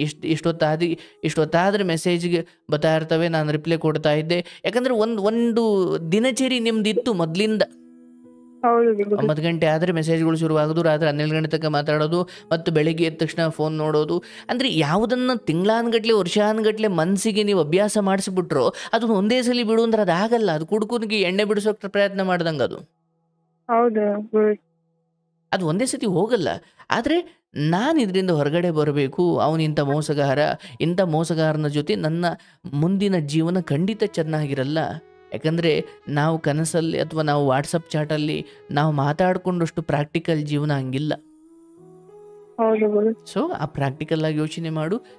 ತಾಯಿ ತಂಗಿದಿರಿಗೋಸ್ಕರ ಈ ಒಂದು ವಿಚಾರದಲ್ಲಿ ಅಲ್ಲಿ ಕಚ್ಕೊಂಡು ಸ್ವಲ್ಪ ದಿನ ಫೋನ್ ನೋಡ್ದಂಗೆ ಅವನು ಎದುರುಗಡೆ ಬಂದರೂ ಕೂಡ ನನ್ನ ಸ್ವಾಭಿಮಾನ ಮಾರಿಕೊಂಡು ನಾನು ಪ್ರೀತಿಸಿದ ಹುಡುಗ ಅನ್ನೋ ಕಾರಣಕ್ಕೆ ಅಳುವುದು, ದುಃಖ ಪಡೋದು ಇದೆಲ್ಲ ಬೇಡವ. ನೀನು ನಿನ್ನ ಬದುಕನ್ನು ಮತ್ತೆ ಒಬ್ಬ ಯೋಗ್ಯ ಪುರುಷನೊಂದಿಗೆ ಕಟ್ಕೊಳ್ಳಬೇಕು. ನಿನಗೂ ಯಾರೋ ಒಂದು ಗೌರವಾನ್ವಿತ ಮನೆಯವರು ಬಂದು ನಿನ್ನನ್ನು ಸೊಸೆಯಾಗಿ ಸ್ವೀಕರಿಸಬೇಕು ಅಂದರೆ ಇವೆಲ್ಲ ಜಂಜಾಟಗಳನ್ನು, ಈ ದೊಂಬರಾಟಗಳನ್ನು ಬೇಗ ನಿಲ್ಲಿಸ್ಬಿಡ್ಬೇಕು. ಅಷ್ಟು ಮಾಡು. ನಿನಗೆ ಒಳ್ಳೇದಾಗಲಿ ತಾಯಿ. ನೀನು ಕಷ್ಟಪಟ್ಟಿದ್ದೀಯಾ, ಬಡತನದ ಮನೆಯಲ್ಲಿ ಹುಟ್ಟಿ ಬೆಳೀತಾ ಇದ್ದೀಯಾ. ನಿನಗೆ ನನ್ನ ಹಾರೈಕೆ ಮುಂದೆ ಬರುವ ಒಂದು ಹುಡುಗ ನಿನ್ನ ಭಾಳ ಸಂಗಾತಿಯಾಗಿ ಬರೋನು ನಿನಗೆ ಗಂಡನಾಗಿ ಮಾತ್ರವಲ್ಲ, ನಿನಗೆ ತಂದೆಯ ಸಮಾನವಾಗಿ ಮನೆಗೆ ಒಬ್ಬ ಮಗನಾಗಿ ಅಂಥ ಹುಡುಗ ನಿನಗೆ ಸಿಗುವಂತಾಗಲಿ. ಇವರೆಲ್ಲರ ಮುಂದೆ ಯಾರು ನಿನಗೆ ಮೋಸ ಮಾಡಿದ್ರು, ಯಾರು ನಿನ್ನ ಹಣ ಕಿತ್ಕೊಂಡ್ರು, ಅಥವಾ ಯಾರು ನಿನ್ನ ನಂಬಿಸಿದ್ರು, ಇವರೆಲ್ಲರ ಮುಂದೆ ನೀನು ಬೆಳೆದು ತೋರಿಸೋದೆ ನೀನು ಅವ್ರಿಗೆ ಕೊಡೋ ಉತ್ತರವೇ ಹೊರತು ನೀನು ಮಾತಾಡ್ಲಿಕ್ಕೆ ಹೋಗಬೇಡ. ಅಂದರೆ ಈಗ ಮಾತಾಡಿ ನಾನು ಅವ್ರಿಗೆ ತಿರುಗೇಟು ಕೊಡುವಷ್ಟು ಶಕ್ತಿ ಈಗ ನನ್ನಲ್ಲಿಲ್ಲ. ನಾನು ಅದಕ್ಕೆ ಬದುಕು ತೋರಿಸೋದೇ ನನ್ನ ಉತ್ತರ. ಅಷ್ಟು ಮಾಡು. ನಿನಗೆ ಒಳ್ಳೇದಾಗಲಿ. ನನ್ನ ಹಾರೈಕೆ ತಾಯಿ. ಶುಭವಾಗ್ಲವ.